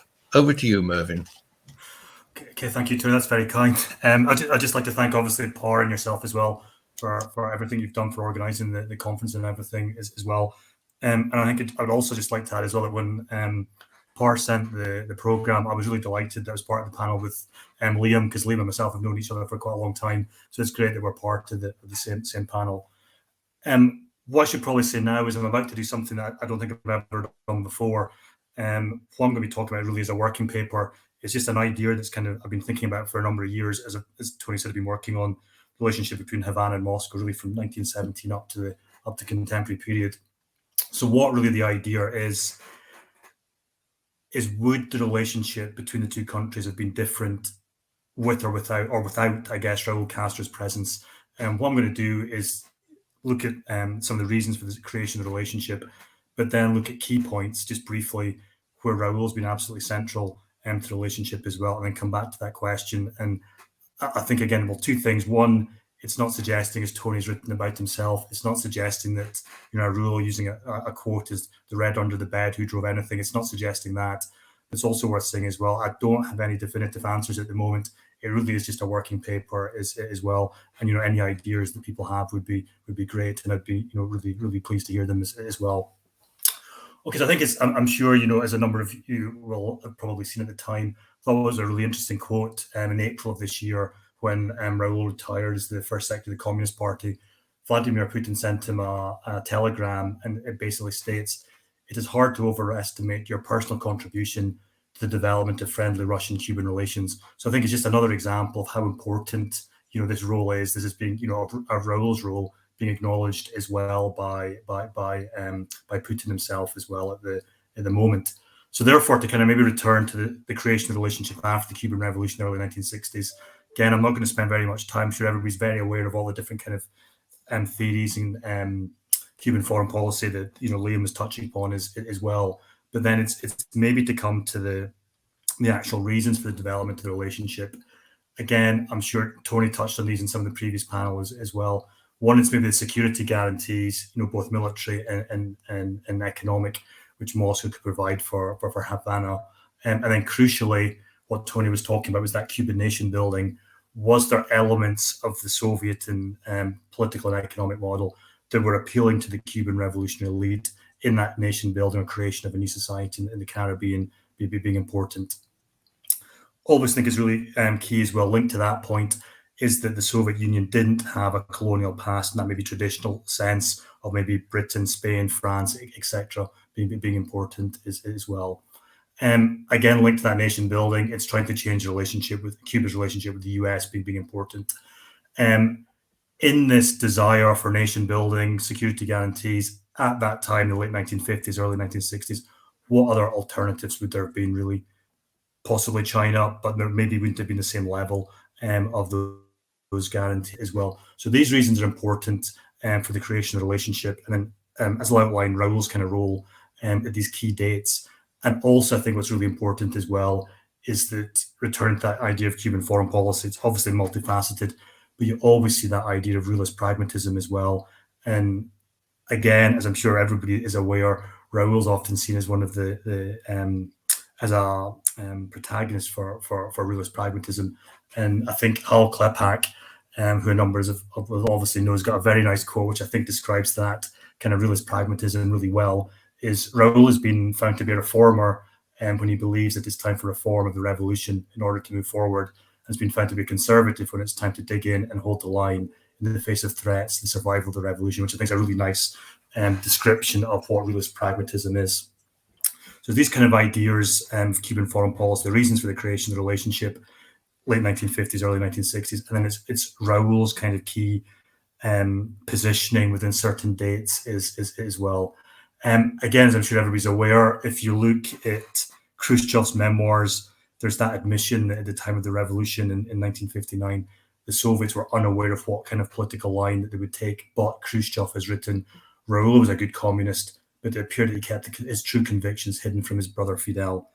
Therefore, how were they aware of this? Again, as a number of people have written about, it's Raúl joining the youth wing of the PSP in mid-1953, and the fact he traveled to Eastern Europe as well for socialist conferences.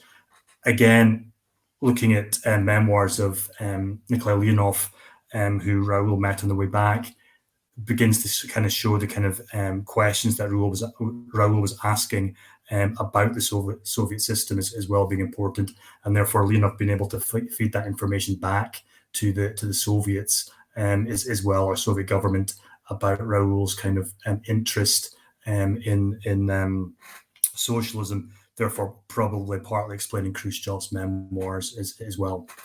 Then other key dates, just really quickly.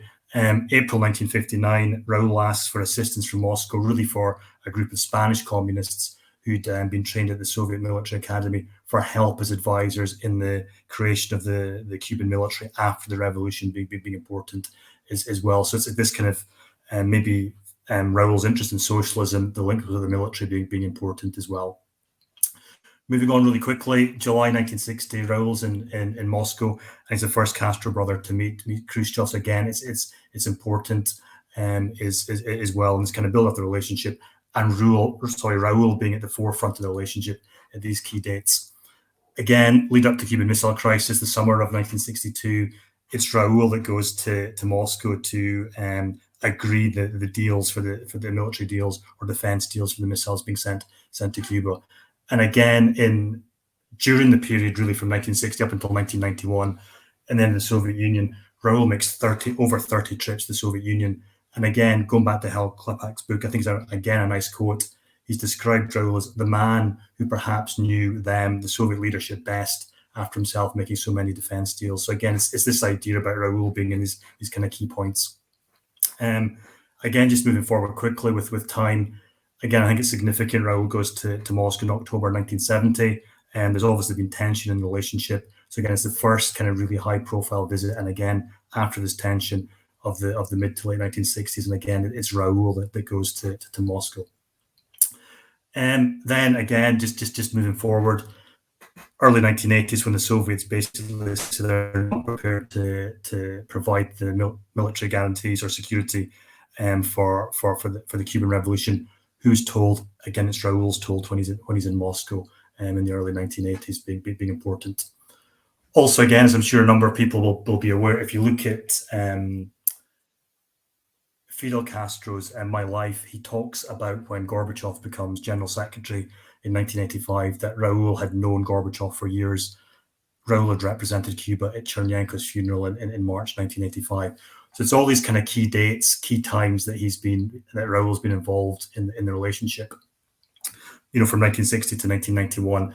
And again, that continues as well after the relationship that materializes in the 1990s as well. Obviously, Cuban foreign policy changes, it evolves in that new world order as well. But again, it's the internationalism, as I'm sure we all know. But again, it's that kind of realist pragmatism being important. And again, the relationship, really the contemporary relationship, is developed for Cuba. Russia can provide, again, an important political and economic ally for Cuba in different international fora, helps to balance or counter the United States, provides alternative source of trade, although at a much reduced level. It remains key, and also maybe tourists, the number of Russian tourists as well. Also, just slightly differently, but important to note for the contemporary relationship, it's a legacy of that relationship really from 1960 to 1991, and also talking about generations and generational changes. There's a reconceptualization of the relationship taking place as well for that relationship that's been born after the end of Soviet-Cuban relations in 1991.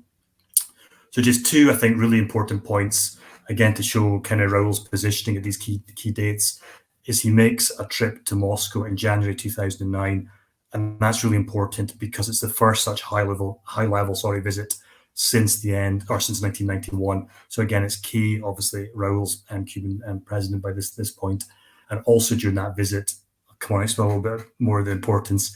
He also goes to the exhibition in the Museum of the Second World War, or Great Fatherland War, to the 3 Cubans who fought in the Red Army during the Second World War. So it's important to visit. And again, as I'll come on and maybe explain some sort of initial ideas of the significance of going to that museum as well. Also, just finally, as a kind of run through dates, I think what was also really interesting as well was at the 7th Congress of the Cuban Communist Party in April 2016, Raúl makes comment in his speech about the expansion of NATO to the borders of Russia, and again, the importance that that's playing in Russian foreign policy as well, trying to reassert themselves. Again, that's important as well. Okay, so that's just kind of some key dates really quickly to kind of run through, and really, I guess it's as looking, at the relationship between the two countries. It's just these key points that Raúl seems to be there. So again, it's kind of returned to that really kind of working idea of question: would the relationship have been different or demonstrably different without his presence? But again, as I said right at the beginning, it's not suggesting that Raúl drove the relationship as well, but some of the ideas that we're beginning to think about as well is once that pragmatism or realist pragmatism has been important throughout the relationship, and Raúl being a key proponent of it as well, being important as well, is key. But obviously, it's not just that realist pragmatism. It's maybe the idea, again, as Tony said in the previous session, it's that idea of socialism. What kind of socialism's maybe debatable, or was the kind of discussions at the time? But it's the socialism, that nation building, being drawn towards the Soviet Union being important as well.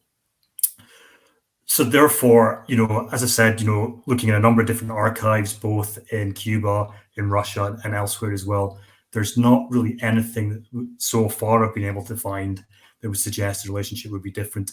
But it is going back to that point about those kind of key dates as well. But what I would suggest is, could it not have been expected that Raúl would have played such a prominent role in the relationship? It's a really obvious point. He's held key roles within the government, but particularly being the head of the military, the defense minister.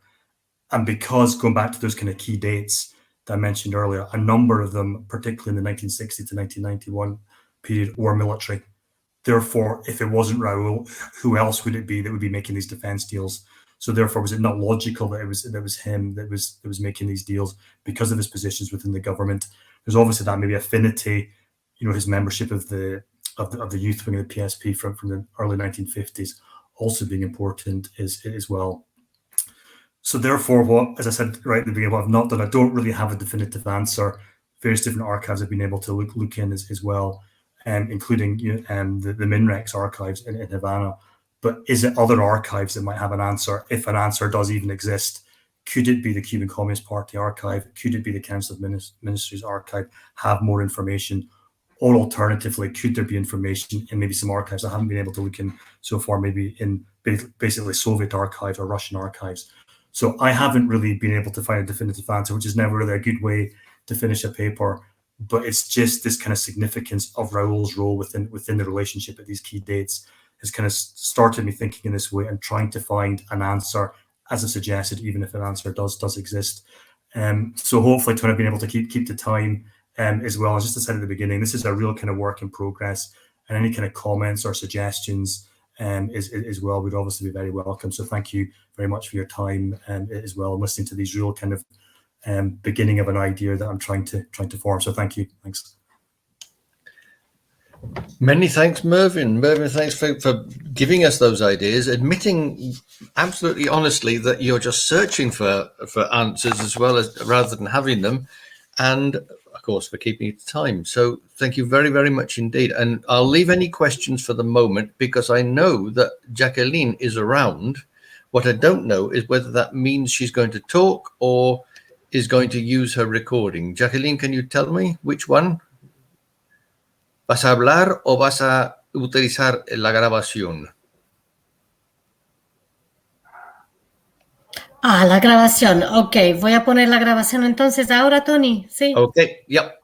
Right, over to you, pal. Yep.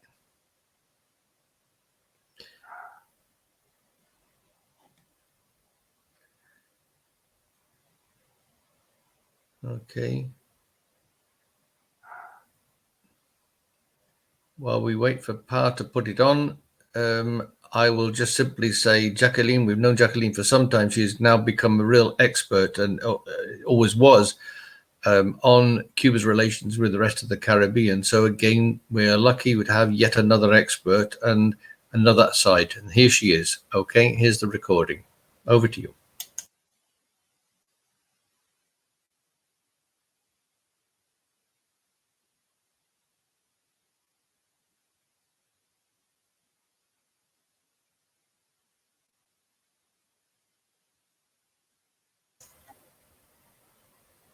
Are you playing anything, Pau? I can't hear. El Caribe de la CARICOM, y de manera muy sucinta voy a presentar una evaluación del estado de las relaciones entre Cuba y el Caribe de la CARICOM, partiendo del análisis de las motivaciones que impulsaron a ambos actores a fomentar los vínculos mutuos y de cómo evolucionaron estos lazos, sobre todo desde la década de los años 60. Como momento final, identificaré aquellos factores que considero obstaculizan en la actualidad el desarrollo de estos nexos que tienen una historia interesante y que definitivamente han probado ser muy útiles e importantes para las dos partes que estamos evaluando, tanto Cuba como parte del Caribe en sus relaciones con el Caribe de la CARICOM. Para la comprensión de las relaciones de Cuba con el Caribe de la CARICOM es importante subrayar que Cuba, si bien no es miembro de la CARICOM, sí se entiende y sí es reconocida como elemento fundamental y constitutivo del Caribe. No solamente desde el punto de vista de esa historia compartida, sino también desde la actualidad de los retos que el Caribe como región enfrenta, teniendo en cuenta su condición de pequeños estados insulares en desarrollo. Esto pone al conjunto de los territorios insulares del Caribe y buena parte de los territorios costeros del Caribe en una situación particular de vulnerabilidad que promueve y que sustenta el desarrollo de las relaciones de cooperación a lo interno de la región, que es uno de los elementos claves que distingue estas relaciones de Cuba con la CARICOM.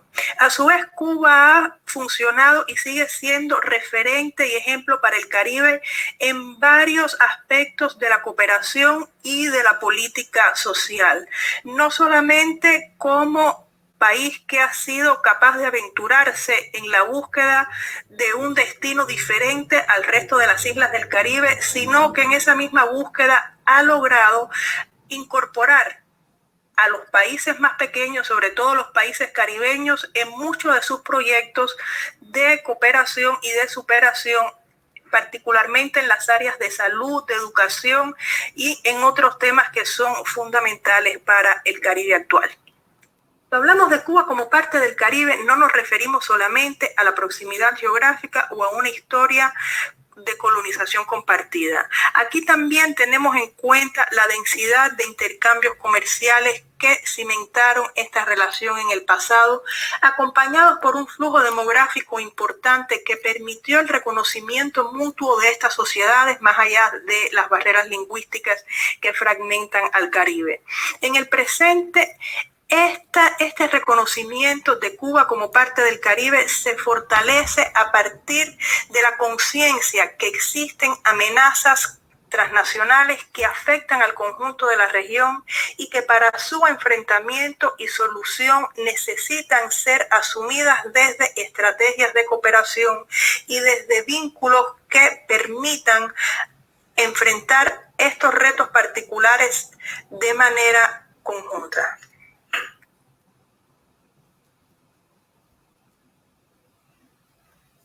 Es importante también dar una idea, al menos muy general, de qué se habla cuando hablamos de la comunidad del Caribe o la CARICOM. De manera muy rápida les menciono que es un organismo regional que se compone de 15 estados miembros, de los cuales 14 son entidades políticamente independientes, y sus orígenes inmediatos se pueden trazar a la creación de la Federación de las Indias Occidentales entre 1958 y 1962.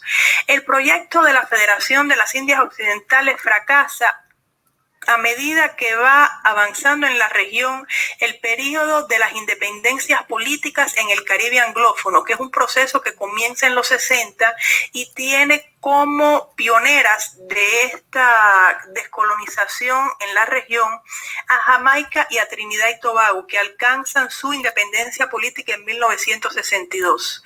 Recordemos que antes, en 1959, también Cuba había sido testigo del triunfo de la revolución.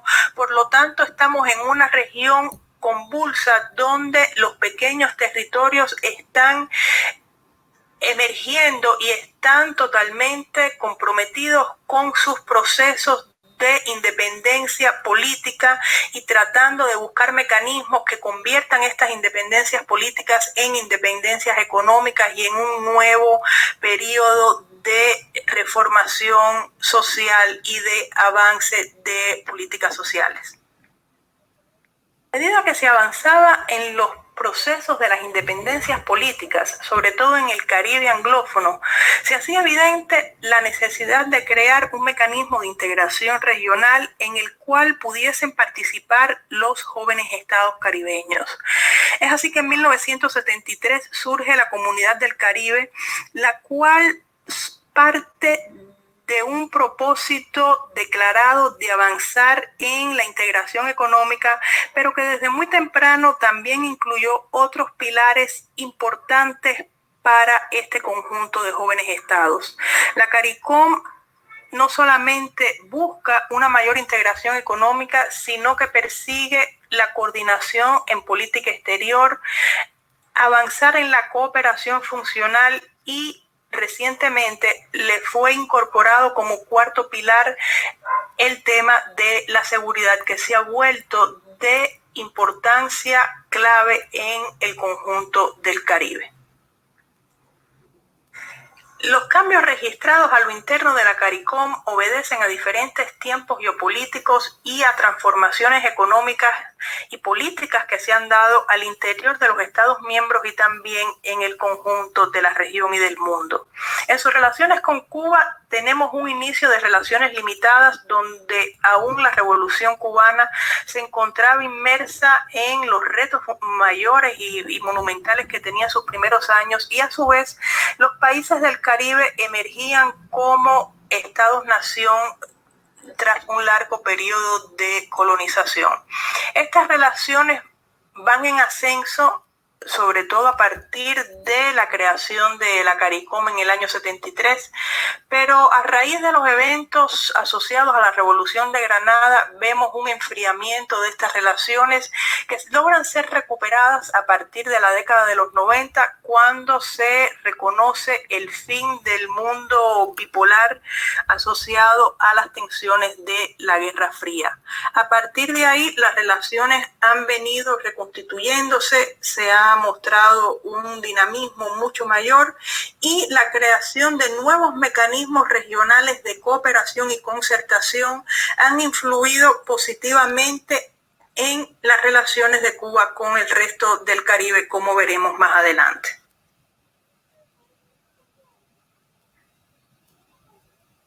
A partir de los años 90 podemos identificar la recuperación de estas relaciones que habían resultado muy dañadas desde los sucesos de la fallida Revolución de Granada. Es en el año 93 donde se establece la Comisión Conjunta Cuba-CARICOM. Se logra 7 años después la firma del Acuerdo de Comercio y Cooperación Económica, y desde inicios de los años 2000 se establece un ciclo de cumbres trianuales donde Cuba con el conjunto de la organización examinan cuáles son los avances, cuáles son las insuficiencias y cuáles son los nuevos proyectos que de conjunto deben impulsar atendiendo a sus necesidades como estados y también a los desafíos regionales particulares. Justamente desde el examen de estas relaciones a casi 50 años de haber sido establecidas es que podemos identificar como insuficiencia el poco desarrollo de las relaciones económicas entre Cuba y el resto del Caribe. En el caso de el Caribe de la CARICOM, a pesar de que existe este acuerdo de comercio y cooperación del que antes les hablaba, lo cierto es que el examen de los intercambios comerciales y las relaciones económicas en general nos indican que estas han avanzado de manera muy limitada.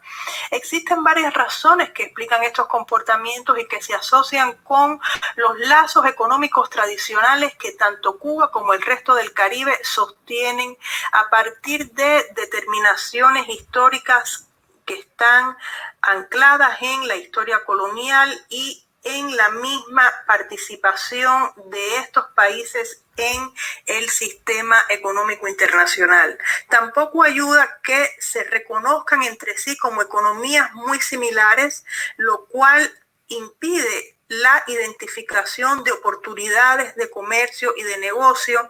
Son además países que sufren de limitaciones económicas similares asociadas a escasez de divisas, a la necesidad de inversión extranjera, altos niveles de endeudamiento y dificultades para acceder a préstamos en los mercados financieros internacionales. Otros obstáculos se asocian al poco desarrollo del transporte intrarregional, al desconocimiento que existe en el Caribe sobre el modelo económico cubano, lo cual se traduce en dificultades de los empresarios caribeños interesados en hacer negocios con Cuba, y este elemento se profundiza en la actualidad si tenemos en cuenta que Cuba está inmersa en un proceso de transformación de su modelo económico. A la vez, desde Cuba no siempre se ha reconocido en el Caribe un interlocutor económico interesante, pues se ha preferido establecer relaciones y proyectos económicos con otros actores que se reconocen más beneficiosos y que provienen sobre todo de países desarrollados. Por último, destaco la altísima dependencia económica del Caribe de los Estados Unidos, que es su mayor socio comercial. La permanencia del bloqueo económico de los Estados Unidos contra Cuba enrarece las relaciones comerciales entre Cuba y el resto del Caribe e inhibe las posibilidades que en materia económica puedan darse entre ambos actores. Por otra parte, cuando analizamos las relaciones de cooperación, podemos identificar una progresión y una expansión importante, sobre todo en materia de salud, educación, deportes, proyectos relacionados con el manejo de riesgo de desastres y con el enfrentamiento a los impactos negativos del cambio climático y de otros eventos climatológicos extremos. Sobre todo, Cuba sobresale por un importante programa de becas que ha beneficiado a estudiantes caribeños que buscan formarse como médicos en Cuba. Y Cuba ha beneficiado a estos pequeños territorios insulares con el envío de colaboradores cubanos que trabajan no solamente en la esfera de la salud y la educación, sino también como profesionales en otras áreas que son fundamentales para el impulso de la política social en estos países. Aquí les traigo algunos ejemplos de cooperación en materia de medio ambiente que han involucrado a instituciones cubanas y agencias de la CARICOM junto a la participación de otras instituciones y organismos multilaterales. Otro ejemplo de cooperación a resaltar entre Cuba y los estados de la CARICOM se da en las estrategias de enfrentamiento a la COVID-19. Cuba ha enviado a estos países un número adicional de cooperantes de la salud que se suman a los especialistas médicos y enfermeras cubanos que existían laborando en estos países antes de la llegada de la pandemia. Aquí es importante resaltar que por primera vez llega a Barbados un contingente de la salud cubano, pues en este país no existía brigada médica cubana con anterioridad. Y si revisan la información que aparece representada en el mapa, se dan cuenta que en el Caribe no fueron solamente beneficiados los estados miembros de la CARICOM, sino que esta acción de cooperación de Cuba también benefició a territorios no independientes en el Caribe. Para terminar, quisiera resaltar los puntos centrales del estado de las relaciones de Cuba con el Caribe de la CARICOM y los retos fundamentales que tienen estas relaciones en el futuro más inmediato. En primer lugar, hay que reconocer que las relaciones de Cuba con la CARICOM, tanto con los estados que la componen como con la organización en sí, han avanzado considerablemente, sobre todo a partir de los años 90, en los cuales vemos el establecimiento de acciones e instrumentos específicos para regular y para organizar estos vínculos de Cuba con la CARICOM. Dentro del avance de estas relaciones resaltamos cómo los vínculos de cooperación sobresalen si se comparan con la expansión insuficiente que han tenido las relaciones económicas. Aquí resulta interesante recordar que existe un acuerdo de cooperación y comercio que ha sido firmado entre Cuba y la CARICOM, donde el área comercial no ha sido lo suficientemente explotada. Existen espacios para dinamizar estos intercambios comerciales, pero todavía subsiste una marcada limitación en el avance de estas relaciones económicas. Es interesante también resaltar acá cómo esta relación de Cuba con el resto de la CARICOM también se proyecta más allá del ámbito regional, pues en su condición de pequeños estados insulares en desarrollo, estos países coinciden en muchas posiciones que sostienen en foros multilaterales, sobre todo cuando se tratan temas de medio ambiente, temas de cambio climático, temas relacionados con la cooperación sur-sur. Sin embargo, es importante reconocer que existen elementos que han enrarecido las relaciones en el Caribe, sobre todo a lo interno de la CARICOM, y que podrían tener un impacto en las relaciones de Cuba con el resto del Caribe y también con el bloque regional.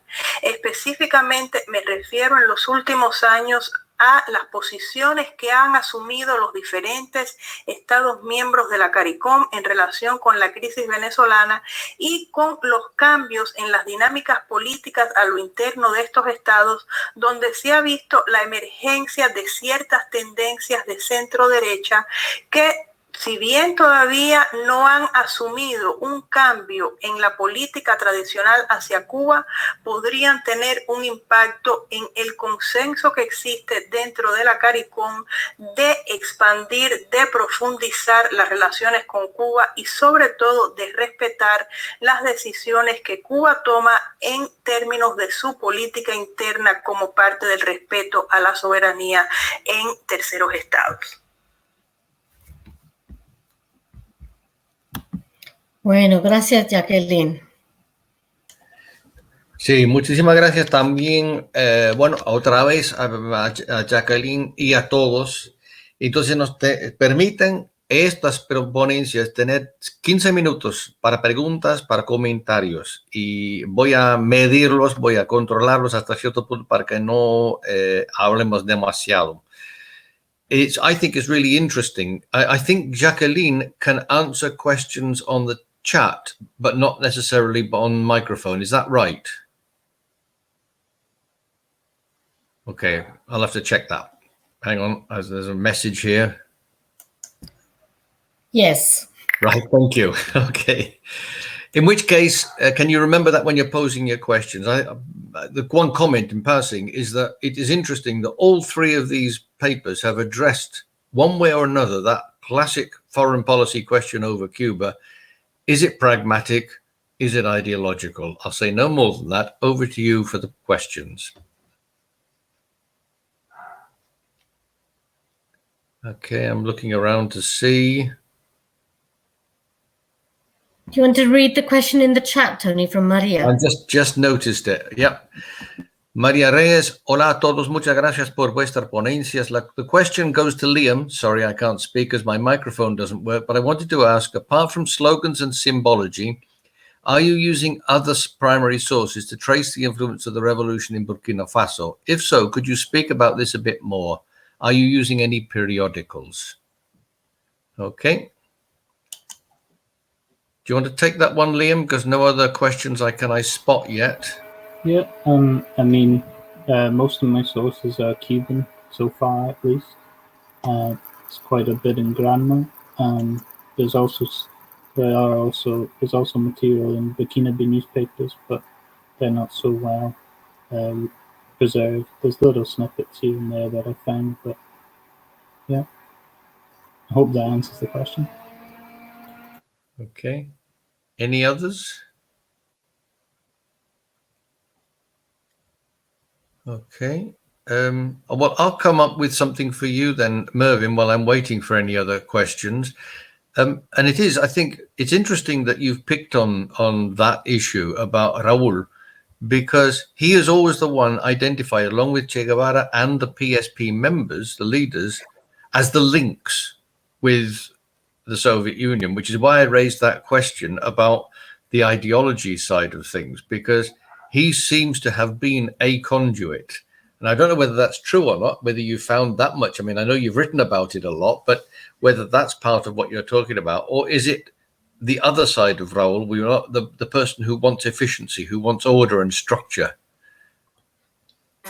Okay, thank you. Yeah, I mean, I guess it would be a combination of both as well. You know, obviously for time, you know, I didn't go into the ideology, but obviously the ideology is obviously important as well, and being key. So I think it goes back to what you said yourself earlier this afternoon about the nation building, and that's kind of the idea that the ideology, socialism, what kind of socialism. So you're kind of going to get drawn towards Moscow, and that reason as well.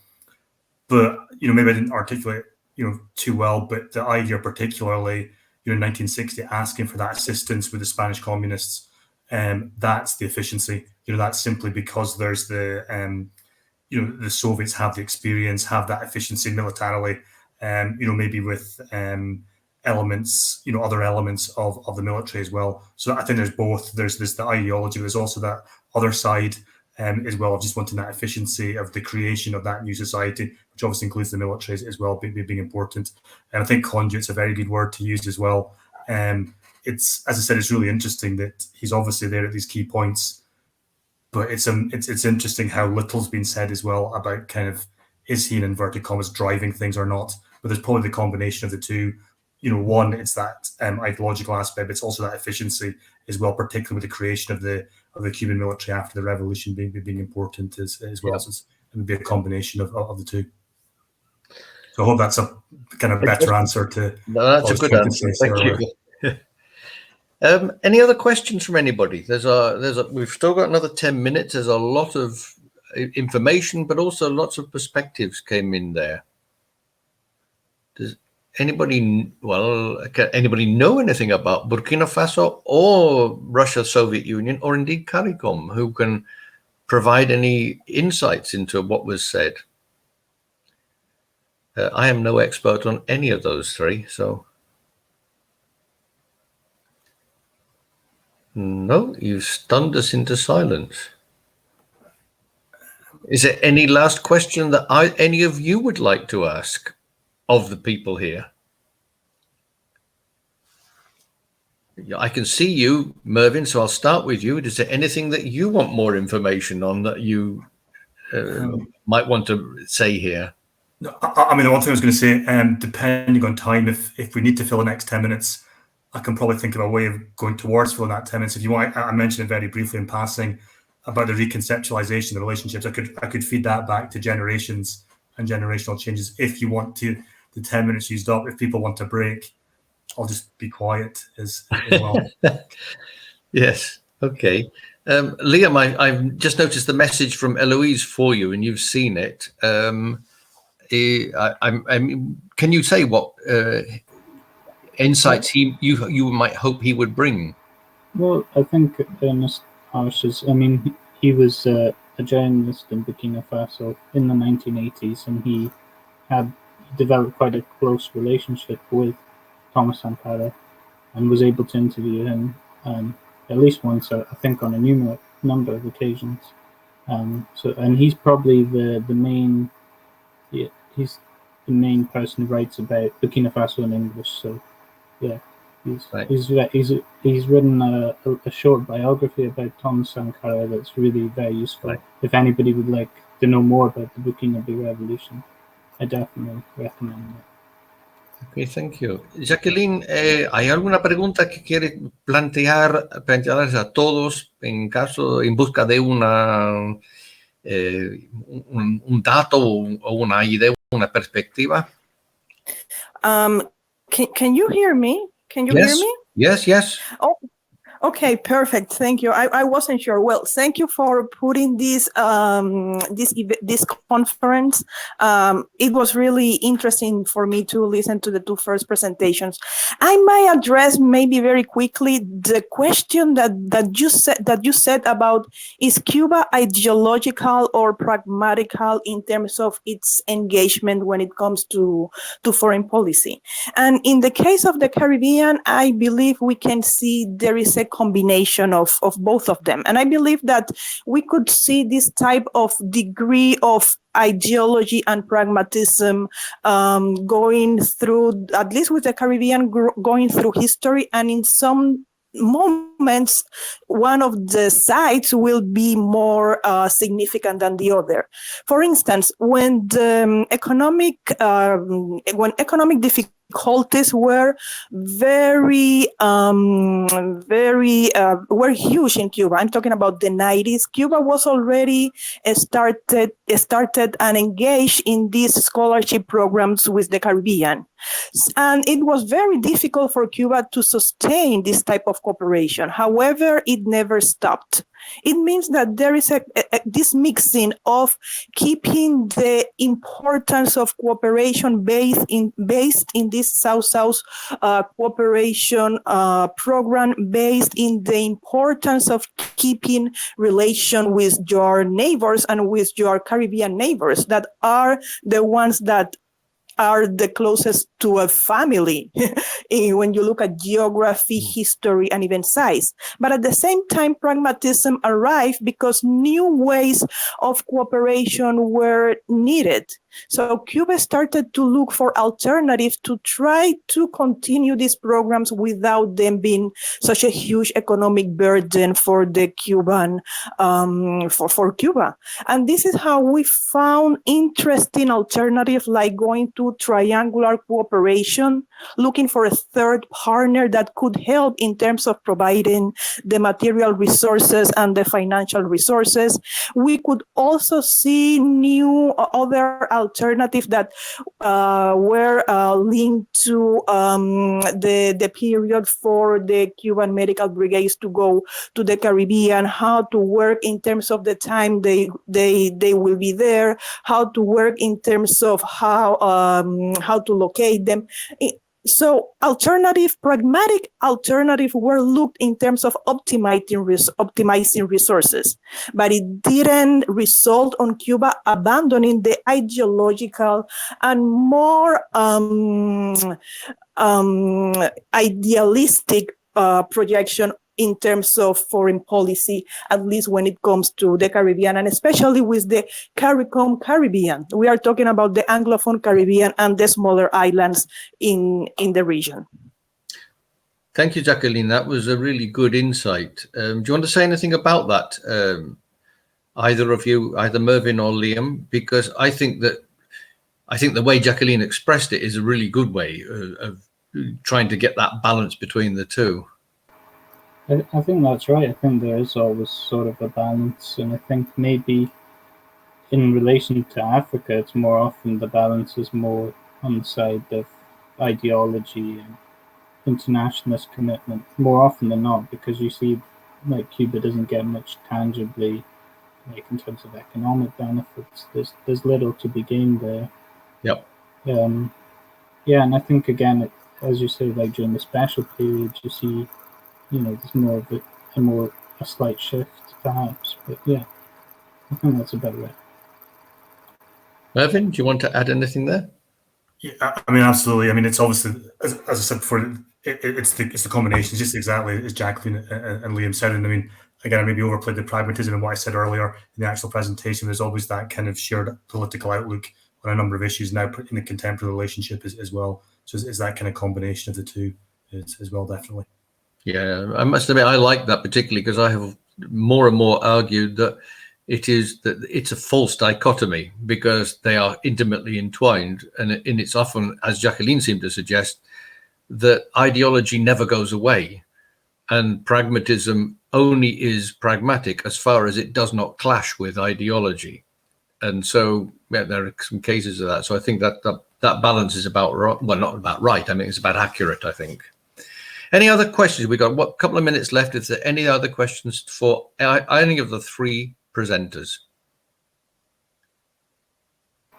Well, more of a comment than a question. I just think it's really fascinating during the pandemic that Cuba provided medical brigades to British overseas territories in the Caribbean.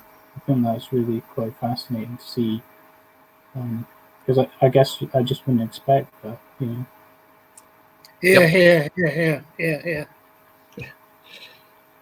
Okay, I am going to now thank the three of you again very much indeed. They were magnificent presentations and allowed us sufficient time for questions. It's a pity there weren't any more questions, but nonetheless, thank you, and thank you for answering the questions so well. And we will therefore halt there. And I think probably for the first time in the conference, we're actually going to stop on time. So we've now got 2 or 3 minutes to wait before we move on to the next one, which is about the Cuban diaspora. That's Many wonderful. thanks. And now it makes it look like you're such an efficient chair, Tony, that you stick to the. No. I thank the presenters for sticking Thank you. exactly to the time. Thank you. Y Jacqueline, no sé si te puedes quedar con nosotros un rato, pero si no, no pasa nada. Gracias, mucha suerte, cuídate mucho. Cynthia has, Liam, you will have been reading the chat, so you can see that there. Okay, just to the people who are here now, I know I've said it a million times, I'm going to say it one more time. Those of you who are new to the meeting, that you haven't been here very much or haven't heard me say this, we have a Cuban guitarist based in London who has, who's going to be giving us a concert after 7 o'clock UK time. If you are willing to crowdsource or crowdfund his concert, because I'm sure we all understand how difficult it's been for musicians during the pandemic, please could you just indicate that in the chat? Liam is taking a note of that, and we will find you. We know where you live. Okay, so we'd be really grateful to people who are new to the meeting, who haven't been in the last 3-4 days. Thank you, Maria. That's really nice. If there's anybody else who wants to indicate that, Liam's taking a note. Fantastic. Thank you, Cynthia. So we'll be taking a note of those people, and I will contact you once the conference is over. That's really fabulous. Tony, shall I pass back to you because we're here now on time? I think so. Thank you very much. Can I just double check? I know Joanki is here and Arturo is here, and Saida is a recording, which is exactly 20 minutes. Is that correct? That is correct. Okay. Right. Well, let us move smoothly on to the next session, which hasn't, like the one we've just had, it has a coherence which will allow us to do the 3 papers in a row, if that's acceptable to the 2 who are here. And then allows us questions at the end for any one of the 3. And it's on the Cuban diaspora, and as you'll see from the papers, they all do indeed focus on exactly that, in different ways, different disciplines. So I'm going to start with Arturo Hernandez, a PhD student at University of Nottingham, and his paper is Miami, the Development of Cuban-American Political Power and the Birth of the, in inverted commas, Capital of Latin America. Arturo, over to you, and I will give you a 5-minute call when your last 5 minutes is coming up, okay? Thanks, Tony. Thank you. All right, well, first of all, let me just start by saying that my, I guess my discipline of expertise is more centered around law than it is politics, right? But nonetheless, I think my experience being Cuban-American myself and being from Miami, when I was given the opportunity to write about generational, how generational influences apply to Cuba and the Cuban diaspora, right? This is the first thing that came to mind, simply because it's not talked about very often how the Cuban-American political, I guess, quote unquote, machine has developed, right? You often hear about, obviously we know about the existence of this political lobby, right? Or this big political group in the United States. And we know about it because they have been very effective in controlling the conversation with regards to Cuban relations with the United States, right? So we hear about it, but we don't often hear about how this I guess grouping or this political power came about, right? And so I chose to write about this in light of that. Now, Miami, obviously, as we know, Miami occupies a very unique place, a very unique space within the United States that is not occupied by any other city except Miami. Miami is the only Hispanic metropolis in the United States, right? When I say Hispanic metropolis, I mean the majority Hispanic in a lot of its major cities, a very unique Hispanic culture that permeates throughout the city, a very large amount of Hispanic and South American businesses operate out of Miami, right? So there's no other city in the United States like Miami, right? With regard to the Cuban-American political group specifically, right? There are very few minority political groups in the United States that are as overrepresented in politics as are Cuban Americans. We are, in terms of population, extremely overrepresented in governmental institutions, in judicial institutions, in quasi-governmental institutions, right? And so that's what leads to, as I mentioned earlier, that's what leads to, I guess, the preponderance of Cuban-American power in American politics, right? Because we are so overrepresented, right? Our voice carries more than a lot of other minority groups, right? Of course, this wasn't always the case. And the real story, I guess, of Cuban-American political power begins in the 1960s with the generation, speaking of generations, with the generation that arrived immediately after the success of the Castro revolution, right? So some real quick points that I want to make in regards to the path towards political power, right? The first point that I want to make, and I'll reiterate this as we move on chronologically throughout the years, but the first point that I want to make is that the biggest factor that played into the establishment of Cuban-American political power in the United States was an ideological shift from being temporary residents of the United States or temporary inhabitants of the United States to the shift towards the idea of we're not going back to Cuba anymore. We have to establish ourselves here in the United States, right? And I think without that shift in mentality, there wouldn't have been the subsequent development that occurred.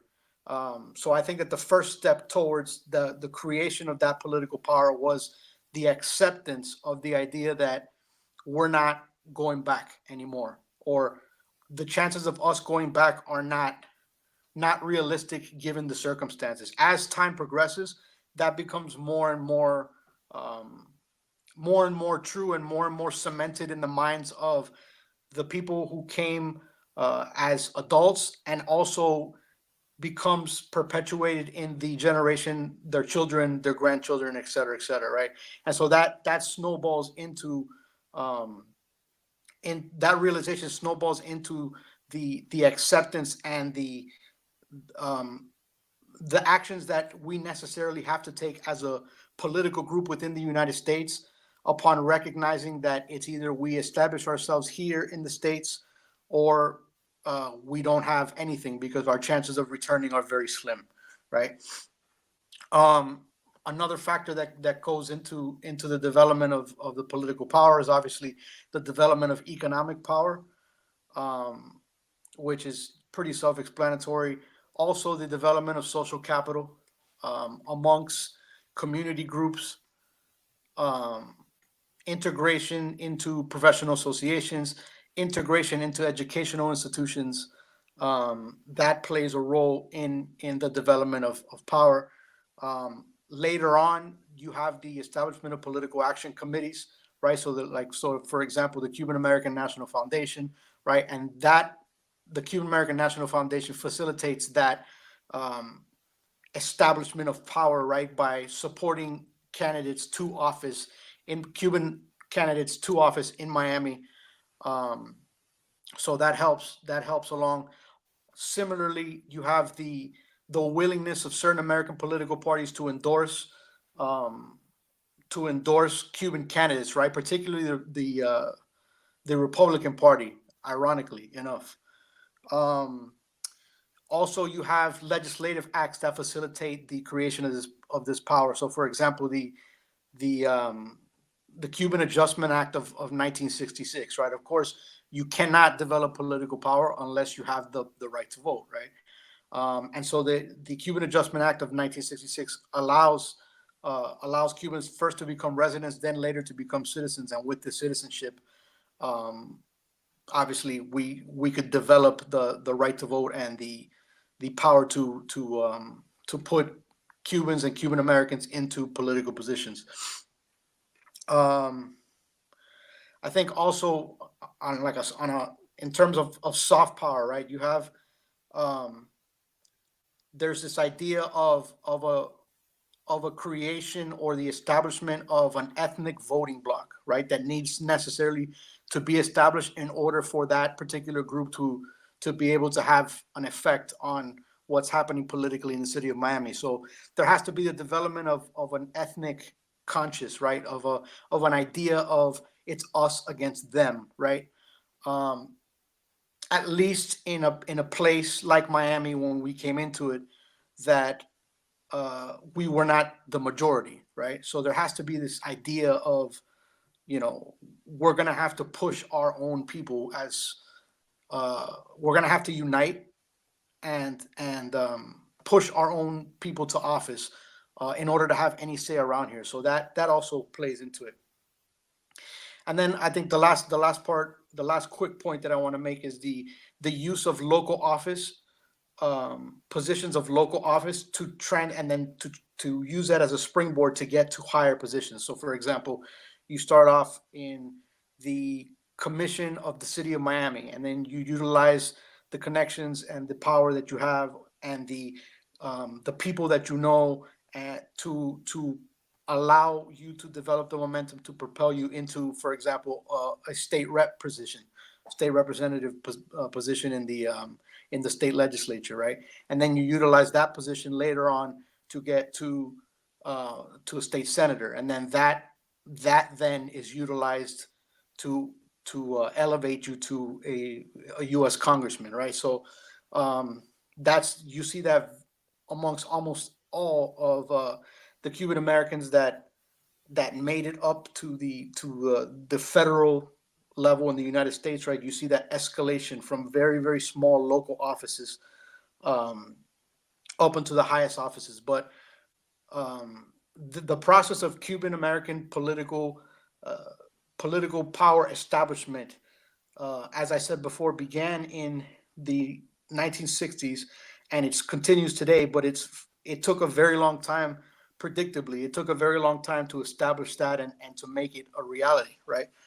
The most, I guess, that process began to bear fruit in the 1980s. So from 1960 to around the mid 1980s, around that time, it was being established, but it wasn't. It didn't bear fruit per se, right? And the reason why it didn't was a number of things, and I'll just point these out really quickly. First of all, a big factor was racism and hostility in our new country, right, the United States. So while the federal government of the United States looked at the Cuban Americans as a group of people that could show the world that socialism, communism didn't work, and that there was a group of people that were willing to leave it all behind in order to have, quote unquote, freedom and liberty and all these other things. So it was kind of like we were being used as an example, right? So while the federal government was very keen on that, local government in Miami, the city of Miami, were the ones that had to deal with the hundreds of thousands of immigrants, right?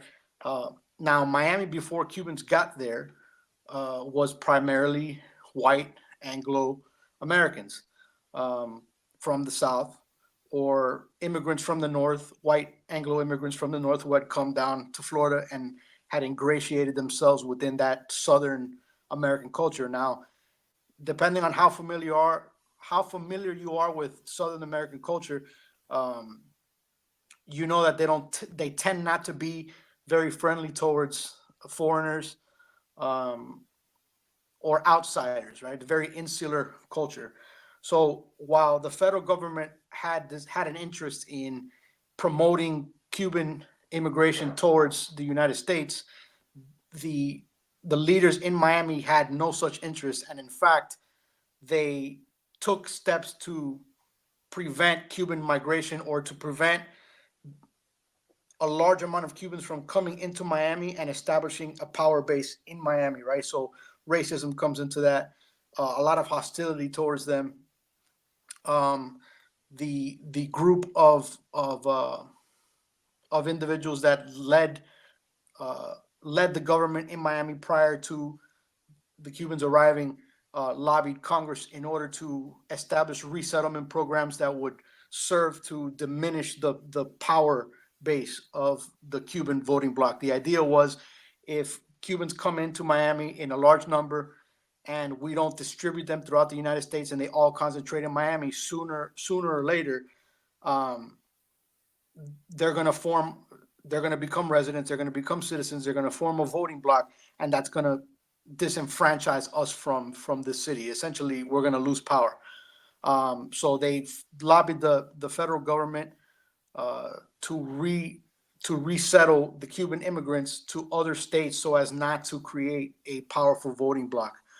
And then another thing that happened as well is the adoption or maintenance of electoral policies and laws that did not allow Cuban Americans to establish themselves politically on a county level. So, for example, in Miami-Dade County, the voting system was that the voting system for commissioners was that the commissioners and the mayor were voted by county-wide. So there wasn't a particular district.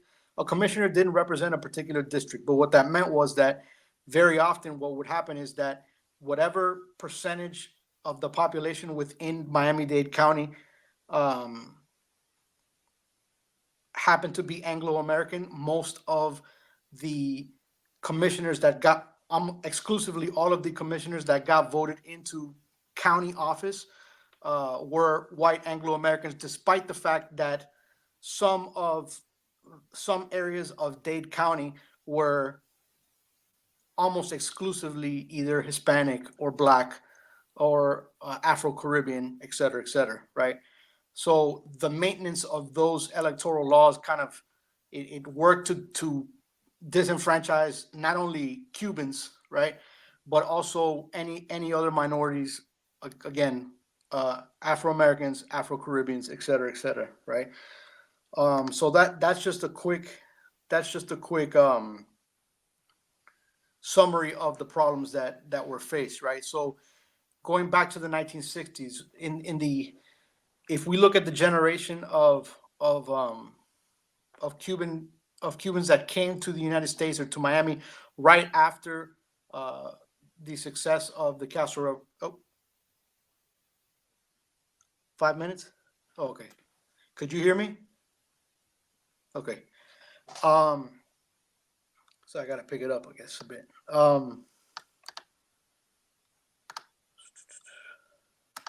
So if you look at the first generation of Cuban immigrants that came to Miami after the success of the Castro Revolution, you'll see that most of them, at least initially, were former members of the Batista government, people who had associations with Batista and the business and political elite of the country, right? And so when they first came, the idea wasn't to establish yourself politically in the United States, but rather to create the circumstances or to stay temporarily in the United States until we have the opportunity to dislodge Fidel Castro and come back to Cuba, right? So their idea wasn't let's create a political power. It was more along the lines of let's try and facilitate that transition back to Cuba, right? So that's when you see the establishment of the 2506 Brigade, and you see the associations with the CIA and that whole thing. The idea wasn't we're going to create political power that we're going to utilize to leverage ourselves here in the United States, but rather we're going to create these institutions to try and take power back. But as we know, the Bay of Pigs was a debacle, and essentially a victory for Fidel Castro, right? After that point, it started to dawn on them that it started to dawn on that particular group of people that the military option and that returning to Cuba wasn't going to be viable, right? I think after that is when you start to see in the late 60s and early 70s the development of the idea that we're here to stay, right? We're here in Miami to stay. And so in 1966, the United States establishes the Cuban Adjustment Act, like I said before, and so that allows Cubans to after being in the United States for a year as a parolee to transition into a permanent resident, and after being a permanent resident for 5 years, you can now become a citizen, right? So now in conjunction with what I previously mentioned, the Cuban-American community is looking at this long-term stay. They're looking at the prospect of becoming a citizen, raising their family here, creating a family here, and establishing themselves here. The Cuban Adjustment Act in '66 facilitates that transition, right?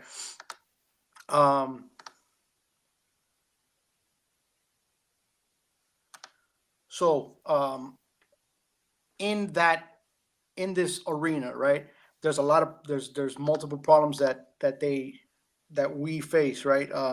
Particularly one is economic, right? So I've mentioned the laws that were in place to disenfranchise Cuban Americans, right? There was also economic concerns, right? So for example, the existence of unions within the United States and within Miami in particular excluded Cubans.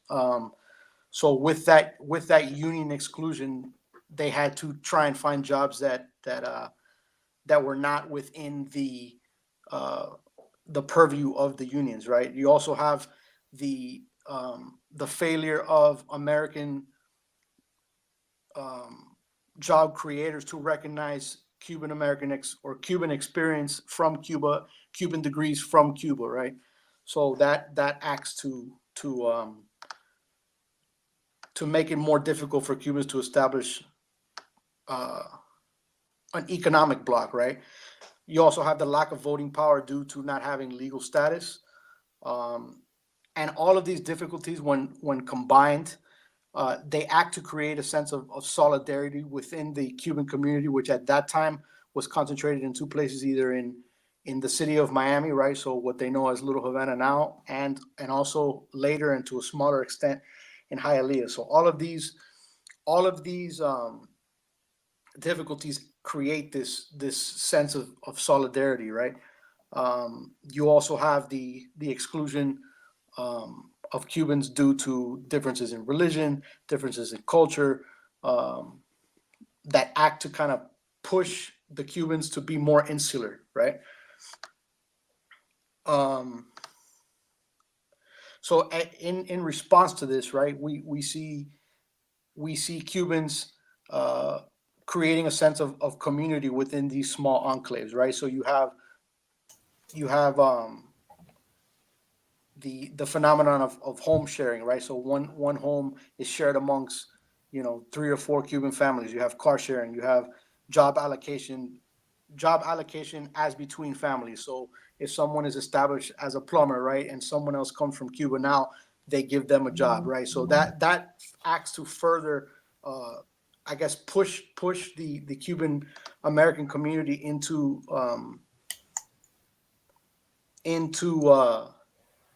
solidarity, right?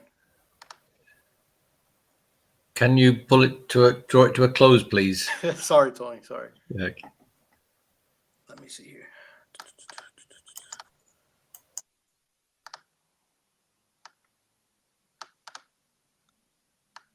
So you just real quick to conclude, utilizing all of this power, economic power that gets built up, social community power that gets built up, we start to see the support of Cuban candidates to office within these small communities, which is then parlayed into bigger positions within the American government. In the 1980s is when you really start to see this phenomenon, I guess, bear fruit. And this is largely due to the creation of the Cuban-American National Foundation, right? And the election of Ronald Reagan, right? And part of the reason why this occurs is because Ronald Reagan's chief strategist of Latin America happens to have connections with a man by the name of Jorge Mascanosa, and Mascanosa creates a Cuban-American National Foundation, which facilitates the election of these individuals, Cuban individuals from local office into the state legislature and then later the U.S. Congress, right? And so throughout this period, that's when you see the emergence of Ileana Ros-Lehtinen, which was the first Hispanic female in Congress, I believe, and the first Cuban-American person in Congress, right? So then after people like Ileana and Lincoln, Diaz-Balart, et cetera, this system perpetuates itself to the extent that in today's world, you see a political arena in Miami largely dominated by Cuban Americans. And so sorry I went over my time, but just. That's okay, Arturo. It is one of the skills you have to learn as an academic is to time yourself, and it's your first talk. I know that, so I think we'll understand that one. I should have said, incidentally, that Arturo his particular specialization is not just law, but actually he is looking at the constitutions of Cuba historically and legally.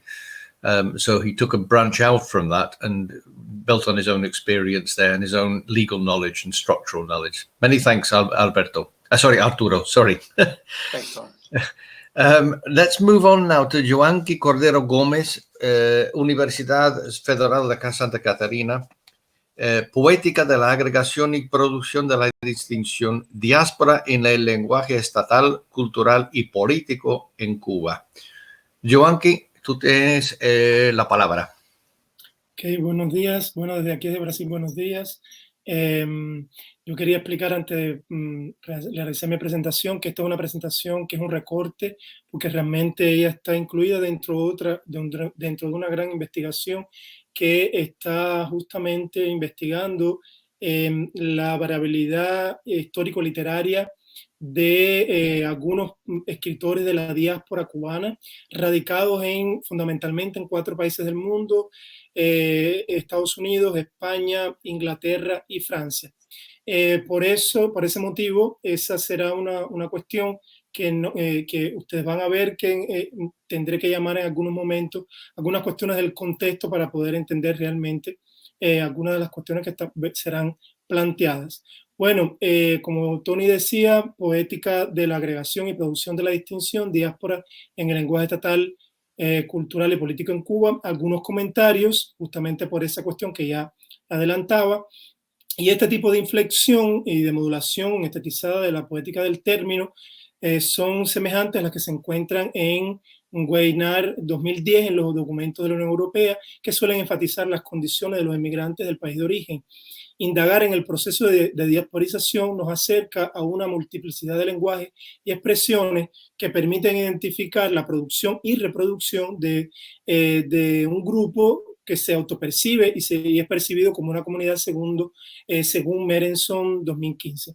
Este es un proceso que se va a dinamizar a partir de las relaciones que se establecen entre los migrantes que mantienen un vínculo con su país de procedencia o no, y las administraciones y gobiernos, las organizaciones de la sociedad política y civil y las agencias internacionales de desarrollo que intervienen decisivamente, sabemos, en estos procesos. Y en este sentido acompaño la afirmación de Mervyn cuando señala que este sentido tiene una relevancia y visibilidad que alcanza una diáspora en mayor parte producto a la institucionalidad que logra establecerse a partir del trabajo colaborativo de migrantes, funcionarios estatales, formadores de políticas públicas, académicos y miembros de organizaciones internacionales.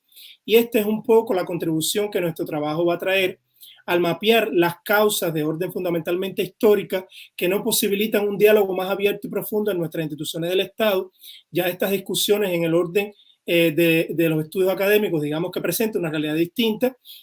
Y en este sentido, Feist 2010 plantea que las diásporas justamente están íntimamente relacionadas y constituidas por actores estatales e institucionales y a su vez actúan en la construcción de una identidad colectiva, comunitarias y ciudadanas que se forma entre las poblaciones nativas de los pueblos, tanto de origen como de destino. Y en este sentido se advierte sobre los desafíos que enfrentan los procesos de diasporización frente a las políticas tradicionales sobre modelos de sociedades cerradas y leales a un solo Estado, como es el caso de Cuba. Y otros autores también abordan los procesos de diasporización como resultado de acciones colectivas que lo hacen más democrático e inclusivo.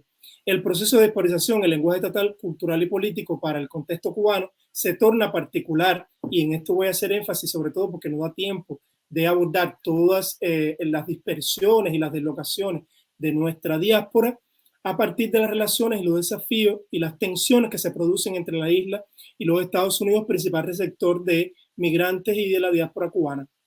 En este sentido, las manifestaciones de estos procesos se encuentran en todos los ámbitos de la economía y el arte hasta la política y las relaciones internacionales. La historia de Cuba muestra cuán importantes son esta clase de vínculos transfronterizos, por lo que es imprescindible mantener un seguimiento continuo en estos desarrollos. La continuidad cubano-americana, la comunidad, cubano-americana, continuó en estos desarrollos y es uno de los factores que tenemos que conocer a profundidad para entender adecuadamente algunos de los procesos contemporáneos al interior de los países, incluso en las relaciones llamadas regionales, segundo Domingo Machado y González. La historia migratoria cubana, concordando con Aya 2014, está inexorablemente relacionada con los procesos políticos internos e internacionales que traen consigo cambios en los patrones y las indicaciones de balance migratorio en todas las épocas, asociadas también a una prolongación en el tiempo más o menos largo y en determinadas circunstancias históricas. Si la migración, como la propia revolución, segundo Matute, constituye un proceso demasiado expandido en el tiempo y por tanto plagado de cambios y de modificaciones de supuestos rasgos definitorios como para ser reductibles a condiciones inamovibles. Si analizamos el contexto de las motivaciones que se han producido en el desplazamiento de cubanos a lo largo de la historia, encontraremos tendencias que nos permiten identificar grandes oleadas que poseen rasgos identitarios que traen consigo, evidentemente, la determinación de periodos migratorios precedidas de un periodo que inicia en los albores del siglo XIX y que toma otras características a partir de las intenciones migratorias. Domínguez y Machados, y Dueñas también, 2017, abordan y nos proponen 3 periodos migratorios que asumimos también en nuestra investigación, teniendo en cuenta variables como el carácter y la composición de los grupos de migrantes cubanos en Estados Unidos. Él habla del periodo de 1820 a 1958, que una gran parte de la producción literaria que investigamos se infiere dentro de este periodo. Y es importante decir que en este sentido, The Office of Immigration Statistics de 2012 afirma que el periodo de 1820 a 1919 o de 59 se registraron 181.596 cubanos que adquirieron el estatus de residente legal permanente en los Estados Unidos. Haciendo referencia a esta etapa, Dueñas nos aporta cómo un número menor de cubanos se dirigió al norte para trabajar en la industria de los cigarros y habanos, y por otra parte, Rodríguez 2014 nos acerca a las posibles causas migratorias para estas etapas. A lo largo del siglo XIX, en la primera mitad del siglo XX, varios fueron los factores que llevaron a que los cubanos se acercaran a las costas de Norteamérica. A veces la simple cercanía geográfica, otras las posibilidades de lograr un empleo, también el alcance de la perspectiva de un posible desarrollo en el campo cultural. De igual modo, cuando se contaba con suficientes recursos económicos, realizar estudios en centros educacionales e incluso se pensaba en este país cuando se buscaba un posible refugio ante algún tipo de desencuentro político. Aun cuando Cuba era fuente receptora de inmigrantes, sobre todo europeos, esta característica se revirtió a finales de la década del 30 del siglo XX. Recordemos, por ejemplo, que este es un periodo en que en Cuba algunos dispositivos legales se ponen en función justamente para normalizar este tipo de desplazamiento. La situación política y la crisis económica y la situación social por la que se necesitaba el país llevaron a que se reciprocara este proceso. En fin, los movimientos de inmigrantes que fueron en la búsqueda de otras tierras se acrecentaron frente a aquellos que llegaban a Cuba. Según el Ministerio de Relaciones Exteriores, por ejemplo, de Cuba, entre los años de 1950 y 1958, emigraron a Estados Unidos alrededor de 65.200 cubanos que, sumado a los que ya vivían allí junto a sus familias, llegaron alrededor de 100.000 cubanos o descendientes. Para el año 1958 entraron a Estados Unidos 72.000 cubanos con visados de no inmigrantes.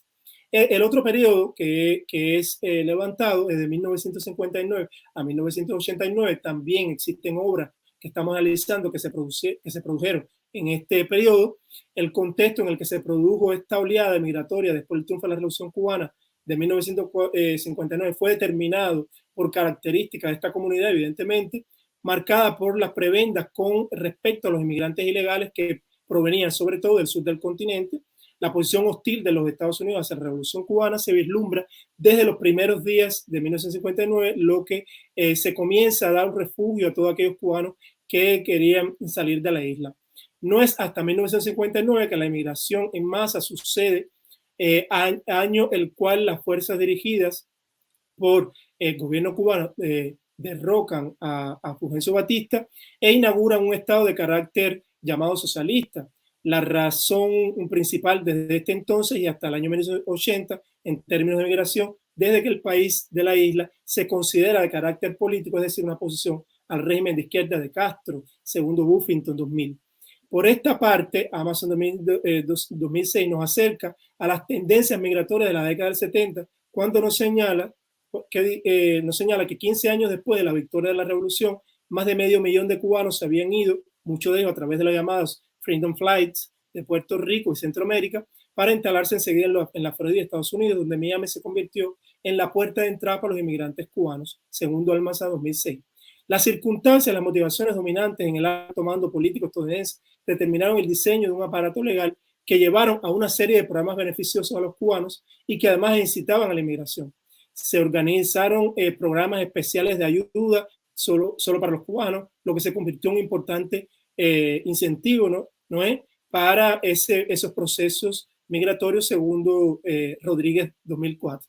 Los exiliados de primera hora eran sobre todo representantes de las profesiones liberales, el campo de la medicina, el derecho, del comercio, esencialmente. Para esta etapa, medidas fueron tomadas por el gobierno de los Estados Unidos, fueron la ley pública del 85-510 del 28 de junio del 62, la ley pública del 89-732 del 2 de noviembre del 66, la ley de ajuste cubano y el acuerdo de normalización de las relaciones migratorias entre Estados Unidos y Cuba, firmado el 14 de diciembre de 1984. Para Cuba, esta posibilidad de firmar nuevos acuerdos traía consigo cumplimentar un interés expreso de normalizar este flujo migratorio desde posiciones seguras, dando la facilidad de emigrar a aquellas personas contempladas dentro del potencial existente con intenciones de salir del país, según Rodríguez 2004. El permitir que emigraran hacia Estados Unidos a través del puente de Mariel, todas las personas que deseaban emigrar y sin lo que se otorgaba visa, utilizando para ello los barcos que venían a recoger familiares y amigos, fue una situación que colocó tensiones en la relación entre Estados Unidos y Cuba. Por un lado, la disminución de las salidas por la vía establecida de los que querían emigrar, y evidentemente esto fueron factores que provocaron esta situación, este desplazamiento migratorio en los años 80. En abril de 1980, un grupo de intelectuales ocupó la Embajada de Perú en La Habana y después de varios días en su interior se produjo la salida de alrededor de 125.000 cubanos hacia los Estados Unidos por la vía de Mariel. Y en esta oleada salieron algunos de los autores, de los intelectuales que son mencionados en esta investigación, que son Reinaldo Arena, Carlos Victoria, Juan Abreu y otros. Ya en el periodo de 1990 hasta la actualidad, el gobierno de Cuba toma medidas internas que intentan evidentemente contrarrestar estas condiciones, y dentro de esta clasificación estamos incluyendo al conjunto de los cubanos que han emigrado hacia Estados Unidos a partir del 90. Finalmente, las negociaciones en curso en La Habana y Washington parece estar cambiando los marcos dentro de los cuales existe y se desenvuelve la comunidad. Otro de nuestros objetivos con este mapamiento es justamente entender cómo estas flexibilizaciones han impactado la producción de literatura de autores cubanos en la diáspora. Rodríguez Morelo, 2015, describe una serie de características que poseen las obras literarias cubanas escritas en la diáspora en la década del 90, entre los que se destacan contenido político y de denuncia, narrativas de desplazamiento. La obra es resultado de su condición de exiliado y direccionalidad del texto respecto a un referente con el efecto homogeneizador de Cuba. Apoyado en los estudios antropológicos de Clifford Rodríguez Morelo, se reconoce que esta literatura posee mecanismos de identidad como una forma de conservación, fijación y representación del lugar de origen, así como sobre la pérdida de este conllevaría a delinear y acentuar los rasgos identitarios nacionales. Es válido acotar que estas características están presentes en la obra de los primeros intelectuales exiliados, dígase a mitad del siglo XIX, y en la literatura de los narradores de Mariel, quienes llegan a ser de la derrota una marca intergeneracional cohesionadora por encima de las poéticas individuales, según Matute 2015. Las obras de los diversos periodos de diasporización se caracterizan por un proceso de rescate de una identidad particular, la del exiliado. Estos periodos evolucionaron por fase y experiencia y dan forma a un anhelo común, el regreso a la patria. Luego del Mariel, el gobierno cubano asumió una política diferente, dando autorización a varios autores para publicar y viajar al extranjero. Entre ellos podemos citar a Miguel Barnés, Cinto Vitiar, entre otros. Ahora, ¿quién compone la diáspora cubana? En lo reciente, en este entendimiento, concuerdo totalmente con Mervyn en 2015, guardando claro las debidas distancias con el caso cubano, continuamos necesitando nuevas investigaciones del campo de los estudios culturales y los estudios transnacionales para analizar la definición de diáspora cubana en el contexto estatal cubano. Todas ellas comparten el esfuerzo por despegar esta noción de las experiencias asociadas unilateralmente al exilio para incorporar la compleja heterogeneidad que incluye la emigración de periodos posteriores a la Revolución Cubana, los vínculos transnacionales que tienen lugar y conectan distintos espacios colectivos y las interacciones con diversos agentes, con actores sociales, culturales, políticos y estatales, según los aportes de Trigo, Morales, Mena, Sosa González y Ferreira. En su conjunto, estos trabajos revelan productividad en muchas de las tensiones, fundamentalmente en términos de lugar de residencia, generación y género, que atraviesan la emigración cubana radicada en distintos países del mundo y en los modos en que estas condiciones, las relaciones son entabladas con los recientes políticas de vinculación implementadas por el Estado. Sin embargo, en estos trabajos, al término de diáspora, teniendo en cuenta la literatura académica producida sobre la temática, otros términos son empleados en el lenguaje oficial de la revolución. En el contexto del exilio cubano, destaca particularmente el caso de Jesús Díaz, autor de novelas como Las iniciales de la tierra, de 1987, La piel y la máscara, de 1996, Las palabras perdidas, de 2006 y otras, además de que fundó la revista Encuentro de la Cultura Cubana en Madrid. Otro de los escritores que sobresalen... Joanqui, disculpe la interrupción, 5 minutos. Ok, ya estoy concluyendo, sí. En ese sentido y en consonancia con lo que venimos hablando hasta el momento, parece no existir en la actualidad en Cuba, como ya asumido por otros países del propio continente, un lenguaje y una gestión estatal para incorporar el término diáspora más allá de ambientes denominados académicos. No existe un discurso dirigido a la diáspora, su papel en la economía cubana, en el desarrollo cultural del país, salvo algunas excepciones. La diáspora cubana no existe como segmento sociodemográfico abordado y tratado en Cuba, mucho menos incluso en censos ni registros gubernamentales.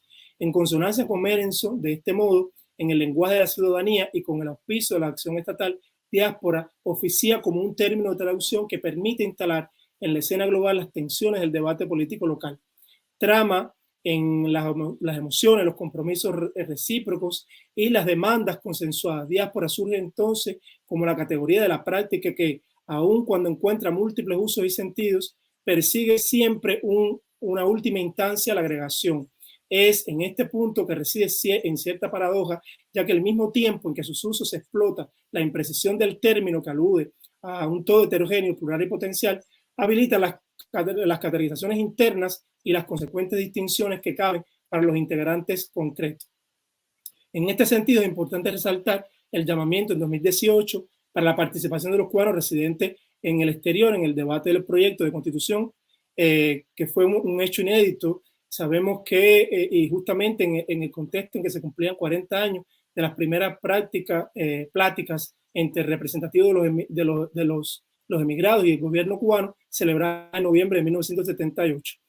A modo de conclusión, es importante que, de acuerdo con Mervyn, asumamos desde nuestras instituciones todas diferentes modalidades de asumir los desplazamientos de personas, sus procesos de identificación y los discursos y prácticas en las organizaciones e instituciones estatales y supranacionales que se dedican a esta función. Es importante capitalizar todos los discursos en virtud de la diáspora para que, como señala Bertolt Brecht, nos remita a un modo de producción cultural específico y, como afirma Axel, un proceso de identificación global y dinámica. Por eso es también atentarnos a los lenguajes importantes, a los discursos y a las prácticas de la producción literaria de los cubanos como sujetos diaspóricos y resignificar estas nociones en el lenguaje y gestión estatales cubanos para estimular reflexiones sobre la necesidad ineludible de encontrar nuevos enfoques teóricos para el análisis de estos procesos en la contemporaneidad.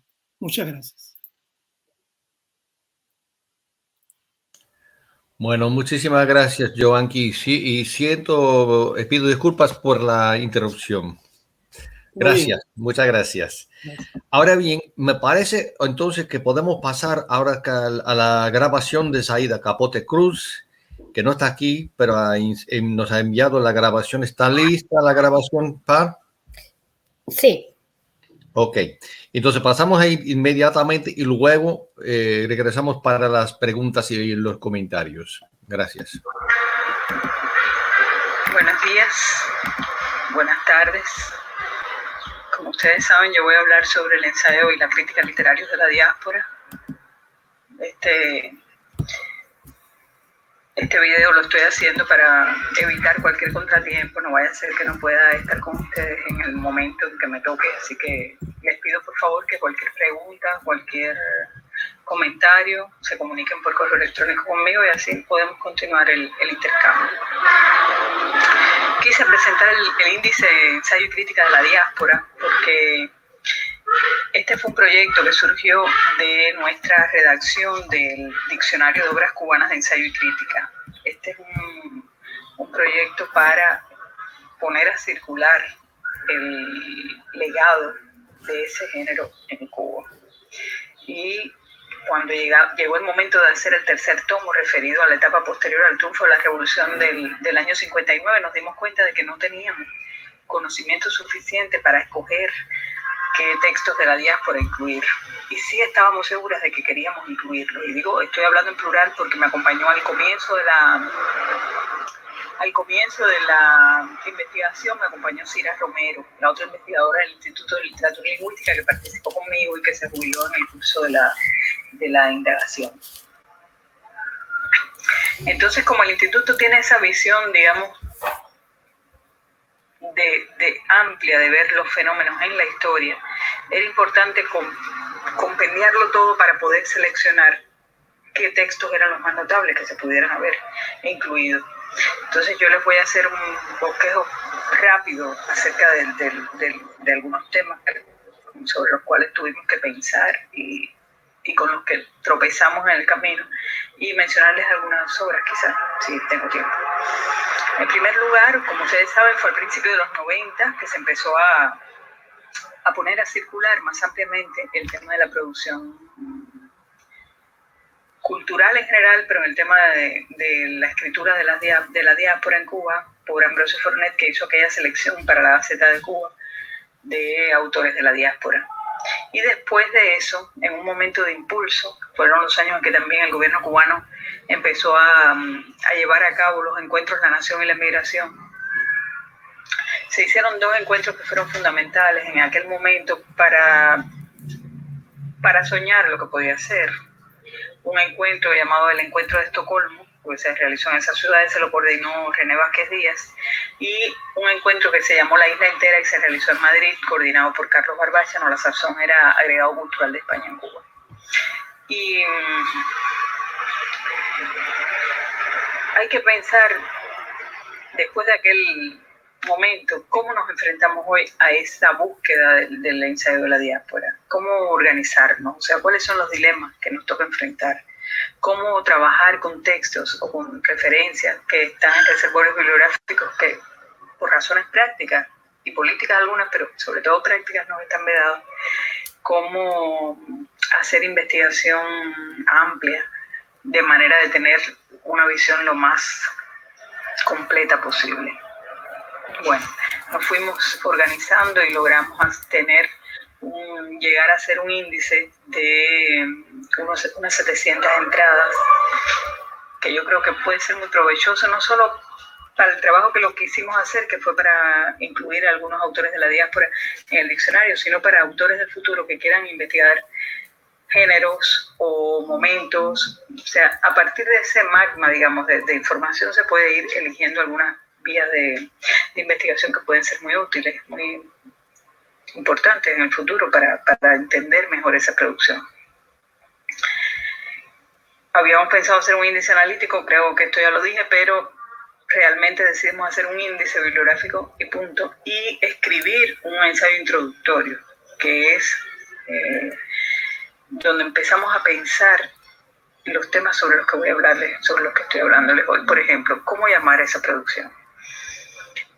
Cuando yo misma escribí el capítulo referido al cuento de los 90, del 88 al 98, decidí hablar de literatura del exilio. ¿Por qué? Porque me parecía en aquel momento que las dificultades de esa gente que estaba fuera de Cuba para establecer un diálogo real con la gente de adentro era todavía muy complicado.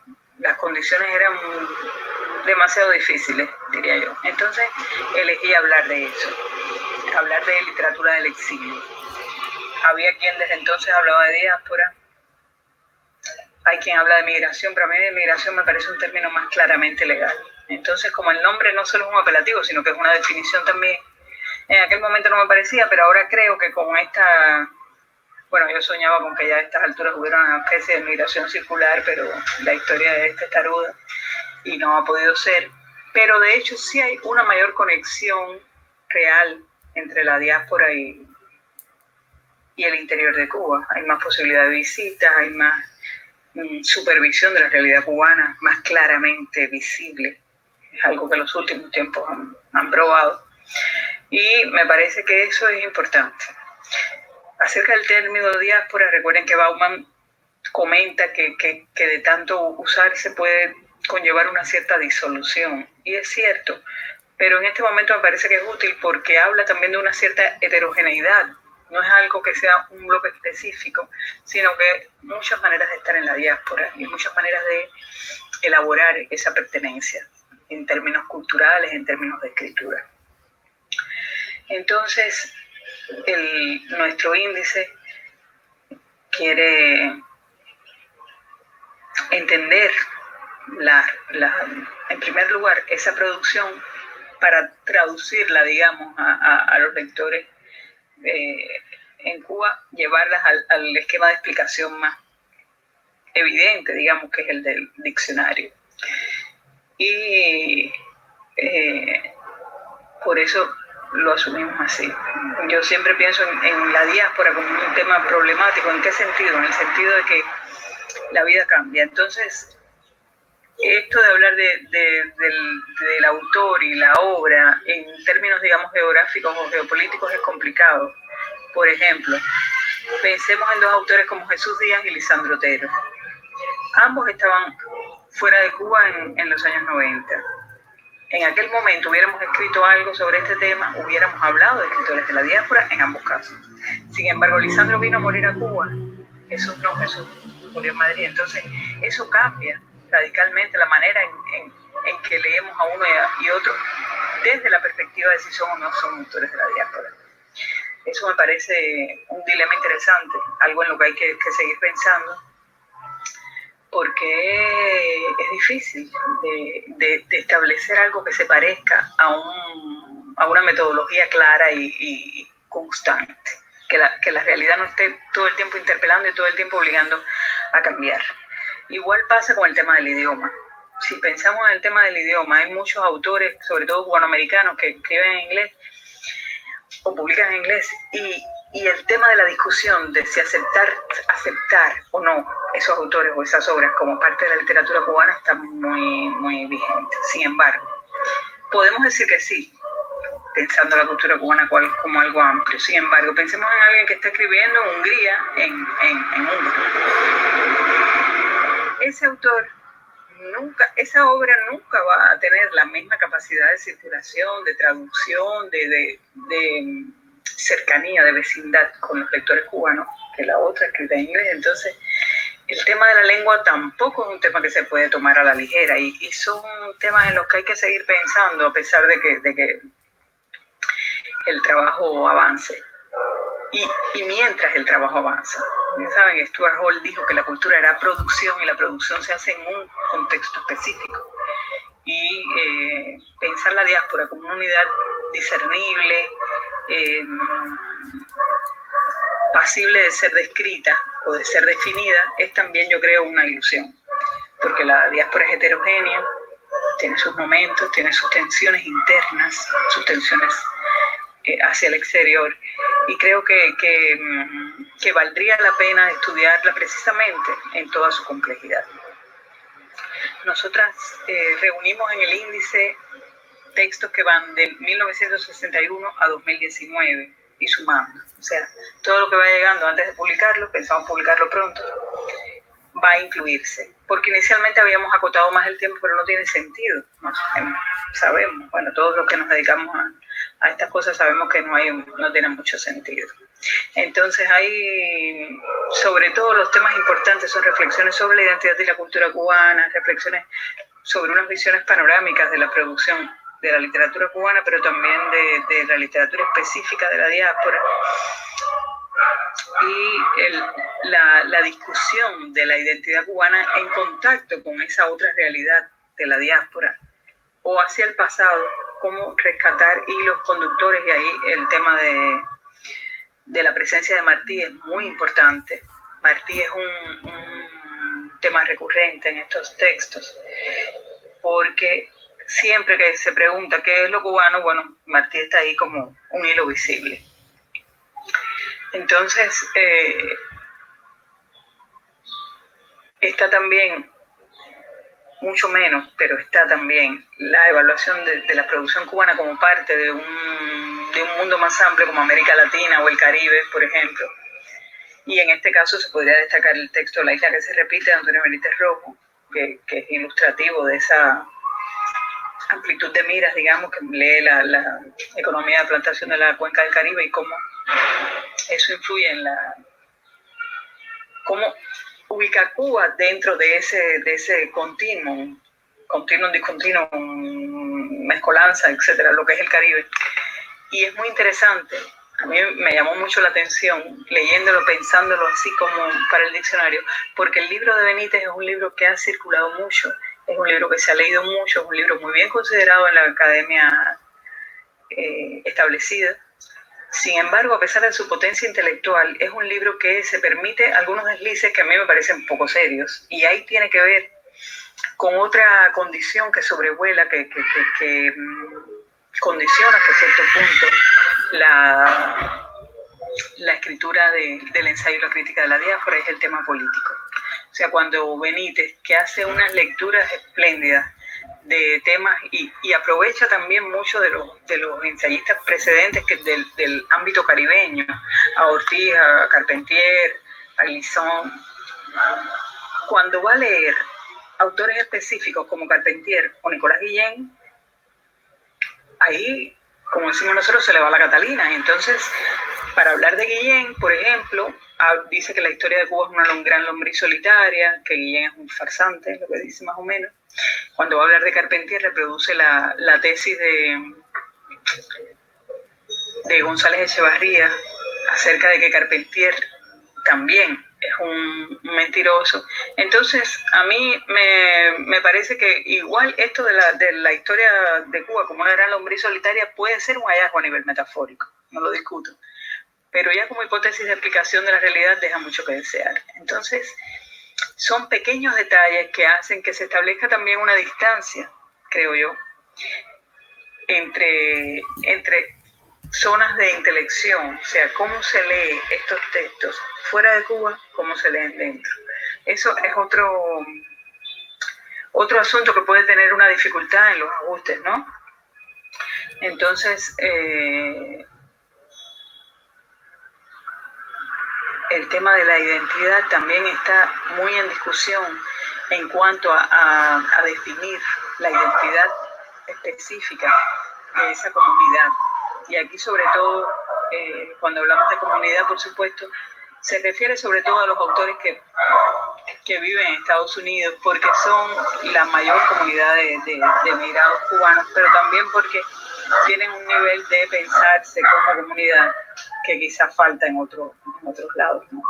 Y ahí está el tema de llamarse cubanoamericano, como dicen Pérez Firmatio y algunos más, hablar de una identidad dividida, divertida, como es el caso de Antonio Vera León, intersticial, como dice Iraida López.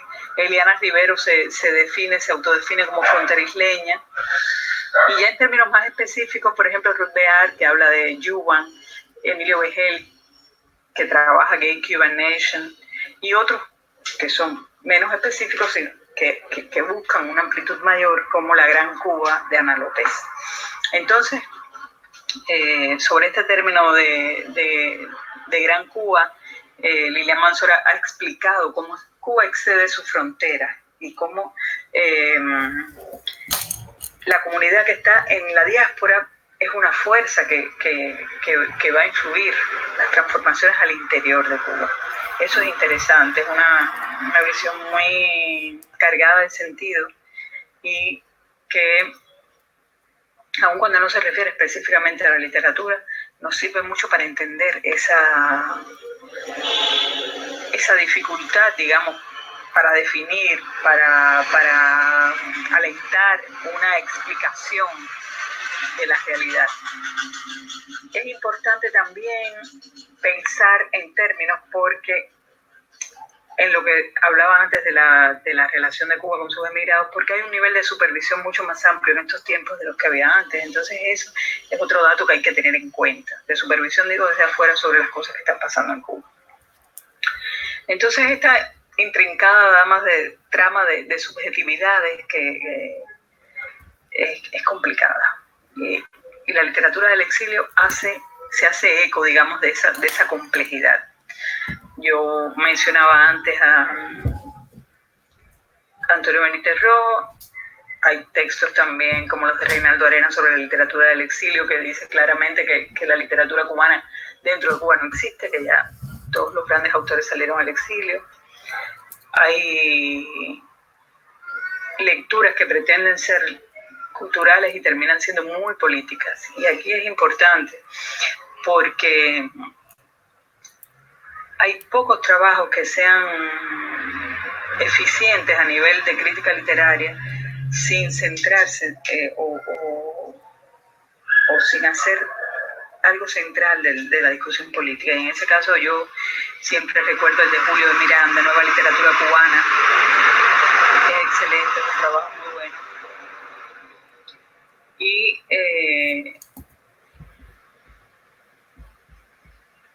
estudia la literatura publicada en Cuba con un criterio claramente de discernimiento crítico. O sea, no está demasiado interesado en hablar del contexto.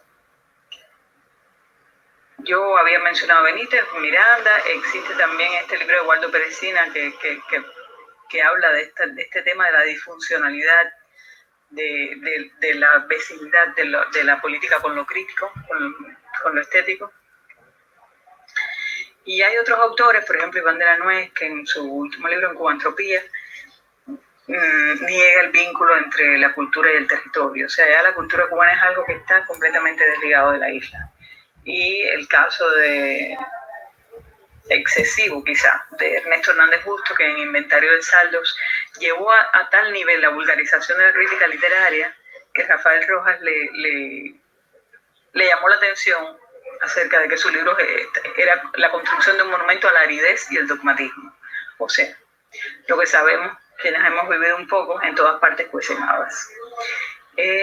Interesante también los textos que hace Carlos Espinosa, que trata de hacer unos balances amplios y son muy útiles. Y así, podría estar hablando aquí de muchos de los autores de la diáspora que recomiendo conocer y cuya producción me gustaría discutir más detenidamente, pero evidentemente no tenemos tiempo para eso. Y lo que sí quiero comentar es que nuestro índice es un registro perpetuo de movilidad y crecimiento. O sea, esto es un momento, este momento es como acumulativo, pero después va a seguir creciendo, espero, con la contribución de mucha gente. Y hay otro tema que son las editoriales que se fundaron, las asociaciones, etcétera, que igual no les puedo hablar de eso, pero que fue como el contexto que dio a luz a esta producción textual. Y existe también algo que quería comentarles, que es que cuando terminamos de hacer este índice, que como ya les dije, espero que se publique pronto, me gustó pensar que podría ser posible, y así lo he propuesto, hacer un grupo de investigación transdisciplinario, interdisciplinario, de manera que colaboremos gente de dentro de Cuba y de fuera de Cuba para estudiar la diáspora en sus especificidades, incluso en términos legales, en términos políticos, en términos literarios, culturales, demográficos, unificar todo ese saber acumulado ya y hacer una especie de gran recomendación de política posible para acercar más la diáspora cubana al espacio de la isla. Es como uno de los sueños que yo creo posibles de llevarse a condiciones de realidad. No creo que sea demasiado complicado, es trabajo y escucha e intercambio. Y creo que esa relación podría ser mucho más productiva si se logra aceitar algo así, de manera que la diáspora tenga una intervención más clara y que pueda integrarse en la vida pública cubana. Muchas gracias.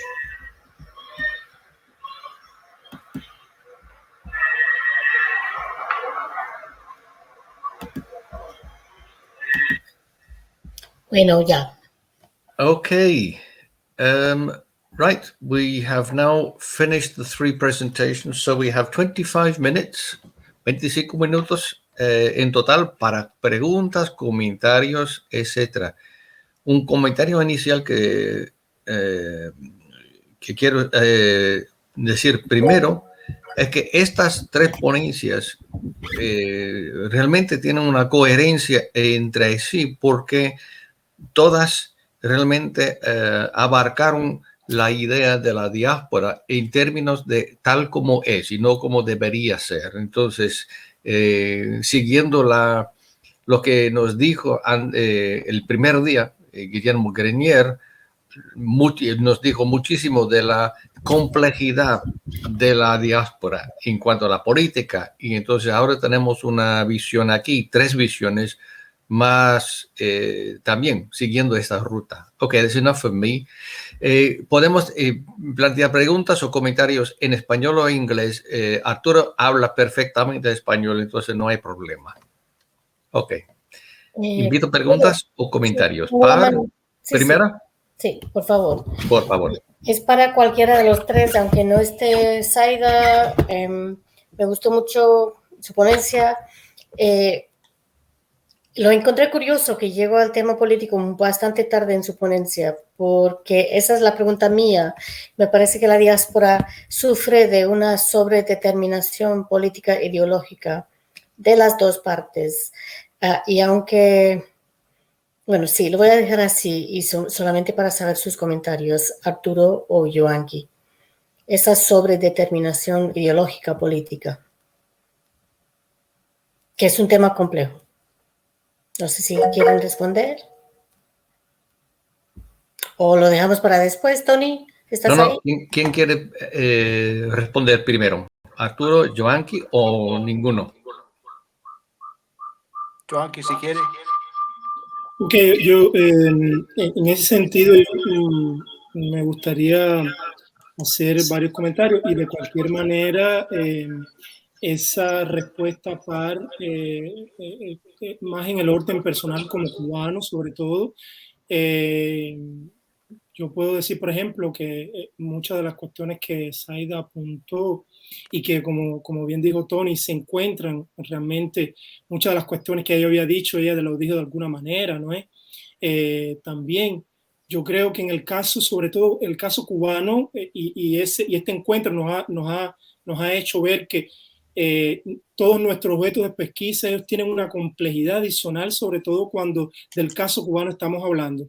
Entonces, yo creo que en el caso cubano propiamente dicho, ha sido una conveniencia, pudiéramos decir, desde el punto de vista político, ideológico, desde Cuba, politizar un poco esta idea de la diáspora, llevándola más a una discusión política de que académica. Porque yo digo que ha sido un poco en este sentido, justamente por todos los principios y preceptos que la revolución defiende, a partir sobre todo del triunfo de la revolución de 1959, vamos a separarnos de todo aquello que no sea autóctonamente cubano. Por tanto, todo lo que se produzca desde el punto de vista político, cultural, social, tiene que tener un cuño originalmente cubano, y si no es de esa manera, pues entonces es un poco distorcido. Entonces yo creo que incluso la demora en entrar en Cuba en la discusión y en la incorporación, por decirlo de esa manera, del concepto de diáspora, que hasta hoy en el lenguaje estatal cubano no se menciona de esa manera, tiene que ver justamente con un mantenimiento de esa idea de que la diáspora realmente no aporta desde el punto de vista de la producción cultural ningún tipo de beneficio a la revolución cubana. Entonces es lo que más me parece, sobre todo, por ejemplo, cuando nos aprofundamos en las obras, en obras, no solamente poesía, estoy hablando de mi novela, uno se da cuenta justamente de que eso que decía Zaida, nuestros autores de la diáspora tienen un componente político muy fuerte justamente porque ha sido esa la manera en que se ha sido abordado desde nuestras instituciones el concepto de diáspora. Entonces es muy complejo realmente hablar de diáspora cubana, como yo decía, es necesario traer a la contemporaneidad ese debate y encontrar nuevos caminos para ajustar eso a la realidad cubana. Realmente. Y la politización también de la otra parte, ¿no? Por eso dije las dos partes, porque para vender un libro en Estados Unidos, muchas veces hay que tener cierta política, ¿no? En ese libro sobre Cuba. Las dos partes. Sí, no, concuerdo totalmente contigo en eso. Bueno, gracias. Arturo, ¿quieres responder? Sí, yo creo que lo que estaba diciendo Joanqui es 100% correcto, ¿no? Lo que pienso yo sobre la politización de todo lo que sea cubano, como dijo Parr también, no solo es producto de la diáspora, sino también de las personas, los cubanos que viven en la isla. Por ejemplo, después de la revolución, todo lo que en los ojos de los poderosos en Cuba, ¿no? Todo lo que tiene que hacer con Cuba tiene que ver necesariamente con ser revolucionario, ¿no? Entonces, en esa forma se convierte todo lo que sea cubano saliendo de la isla en algo político, ¿no? En la misma forma que los cubanos de los Estados Unidos pintan todo con brocha de lo político, también lo pasa en Cuba en la forma que ya dije, que todo lo que salga de Cuba tiene que ver con la revolución, y todo lo que no sea de la revolución no es de Cuba per se. Entonces de esa forma se hace político todo, el arte, la música, etcétera, etcétera, y eso sigue ad nauseam. Gracias, Arturo. Miriam, ¿tú tienes una pregunta o un comentario?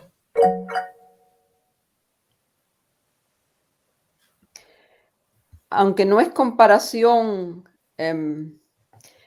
la política incide mucho menos cuando está relacionado con la ciencia, o en otras palabras, los científicos, para demostrar sus aportes a la ciencia, no tienen que lidiar con la política. Y esto hace que nosotros hayamos presentado en foros anteriores cómo existe una colaboración entre los cubanos que residen en Europa, que fue la población que nosotros estudiamos, con Cuba en la producción científica, y cómo eso ayuda a la visibilidad de la ciencia cubana y el desarrollo de la ciencia cubana por la colaboración internacional que es aplicable para todos los países del mundo. Entonces yo había puesto ahí yo no sé si Saida está escuchando o no, o si puede escuchar o no, pero esta iniciativa de Cuban Scientists surgió entre un grupo de físicos en Europa que querían compartir con el resto de los cubanos en el mundo sus publicaciones científicas y aunar ahí la producción científica internacional hecha por los cubanos. Y es una iniciativa que ha cogido interés, que ha sido celebrada por el presidente de la Academia de Ciencias. Incluso nos dijeron que hasta Díaz-Canel había hablado de esa web, de esa página, que no produce ciencia nueva, sino que los científicos cubanos que están por el mundo hacen un resumen de su trabajo. Y también salen ahí, se refleja ahí cómo es la colaboración científica entre los cubanos, y la página también deja un espacio para todo el que quiera insertarse a colaborar y trabajar. La literatura, no sé si pudiera empezar por algo así, en que permita el intercambio de la producción literaria, con el respeto, porque no se puede, como decía con las palabras de Saida, la vecindad entre lo político y lo estético, que contamine y le haga daño a un género, a algo que puede nutrirse sin tener que ir a la ofensiva. Tú puedes tener tus apreciaciones y contribuir, sin aprovecharte también y utilizar la política para ascender en tu carrera personal. Ya. Gracias, Miriam. Alex. Gracias. Bueno. Gracias. Yo creo que hay una cuestión que atraviesa todo este problema de participación, porque al final lo veo como un problema de participación. que son los criterios de legitimidad que se utilizan para de alguna forma establecer lo que puede y lo que no puede, lo que se publica y no se publica, lo que se acepta y lo que no se acepta, lo que participa y no participa en la vida que se da dentro de las fronteras de la isla. ¿Qué criterios de legitimidad quizás deberían cambiarse, deberían modificarse, deberían repensarse para que pueda existir una participación más activa, una participación más real de la producción literaria de la diáspora? Pero también, o sea, eso se extiende a la producción de otras ciencias que no son ciencias duras y se ven como menos peligrosas, como menos ideológicas, aunque también son, desde mi punto de vista, toda práctica humana es una práctica política, pero navegan por terrenos más seguros determinadas ciencias que otras y determinadas producciones que otras. ¿Qué criterios de legitimidad deberían quizás transformarse para poder favorecer otro tipo de participación? Bueno, muchas gracias, Alex. Y yo no sé si Arturo y Joanqui quieren responder o a Miriam o a Alex. Bueno, yo pudiera comentar sobre lo que Alex preguntó. Yo creo que, Ale, en ese sentido, una de las cuestiones que estoy justamente investigando es los porqués. Sabemos que eso tiene que ver con una cuestión histórica, pero yo creo que llegó el momento en que nosotros revisitemos esas cuestiones históricas y resignifiquemos justamente todo lo que tiene que ver con nuestra tradición en ese sentido.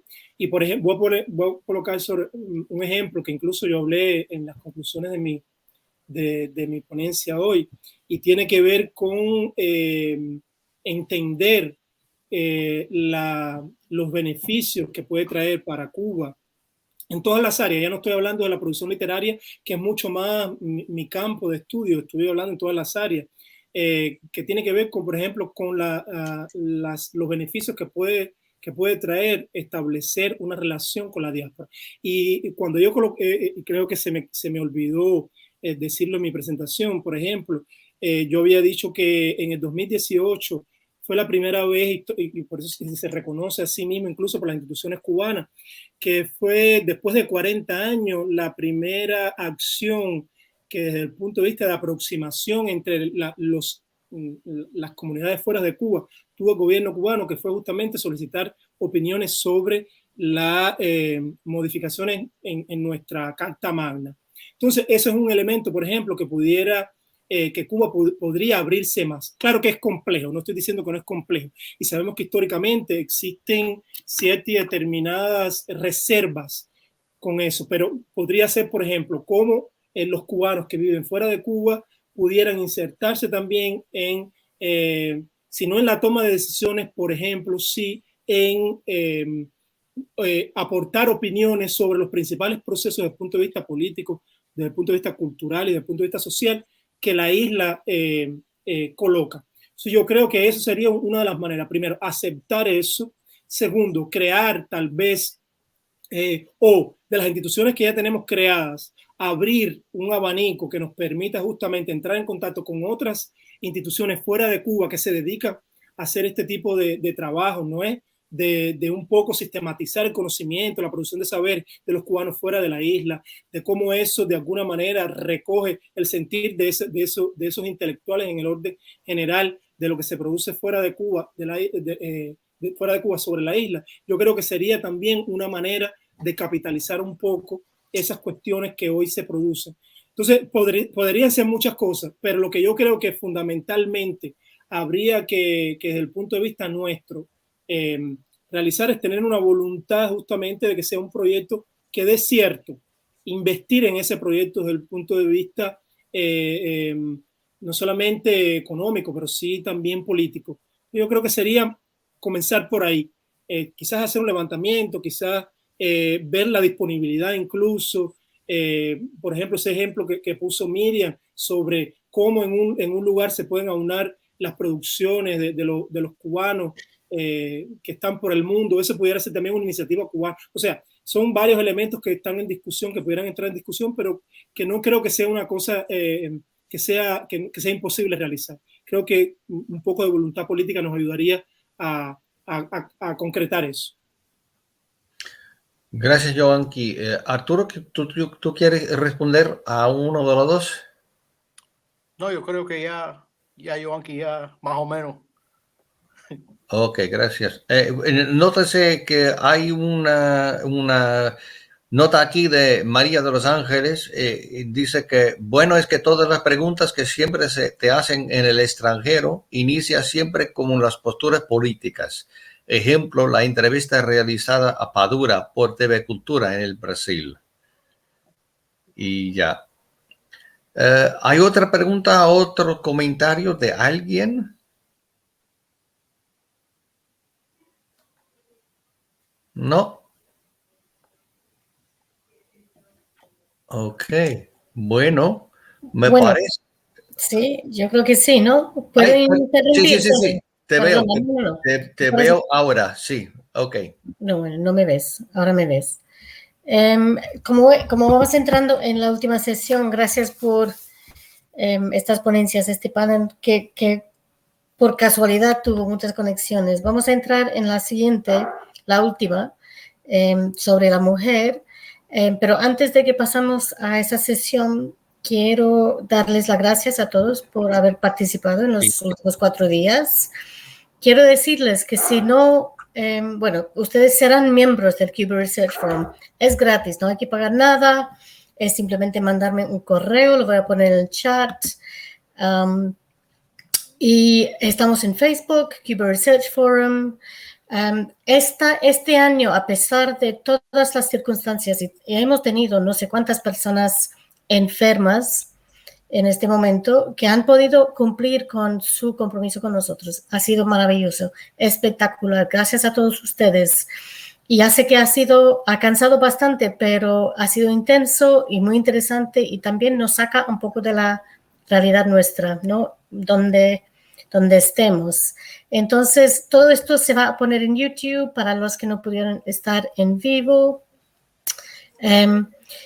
Estamos en Facebook, tenemos el mailing list. Si ustedes no están ya conectados por esas 2 vías, por favor, mándenme un mensaje. Si tienen amigos o amigas que también quieren ser miembros, también nos vendría muy bien.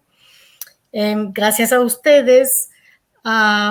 El lunes tengo que solicitar la financiación para el año que viene, entonces me vendría muy bien decir que tenemos no sé cuántos miembros del foro, porque en el sistema nuestro vivimos de un año para otro. Espero que puedan en algún momento venir a Nottingham, conocernos en persona, visitar el archivo cubano, The Hennessy Collection. Estaré en contacto con algunos de ustedes sobre el tema de la digitalización. Tenemos proyectos. María, no sé si María está aquí. María no está aquí. María Reyes va a estar haciendo varias tareas del Cuba Research Forum el primer semestre, de aquí para diciembre, enero, y uno de ellos es crear un directorio de investigadores sobre Cuba que pueda servirles a los medios masivos, porque cada vez que pasa algo en Cuba, y están pasando muchas cosas en Cuba, siempre piden un especialista para hacer una entrevista, para una cita del periódico. Y como pueden ver en un ambiente como este evento, es muy importante que no sean siempre las mismas voces. Hemos tenido una diversidad magnífica, desde lo más local hasta lo más transnacional, lo más internacional que se pueda imaginar.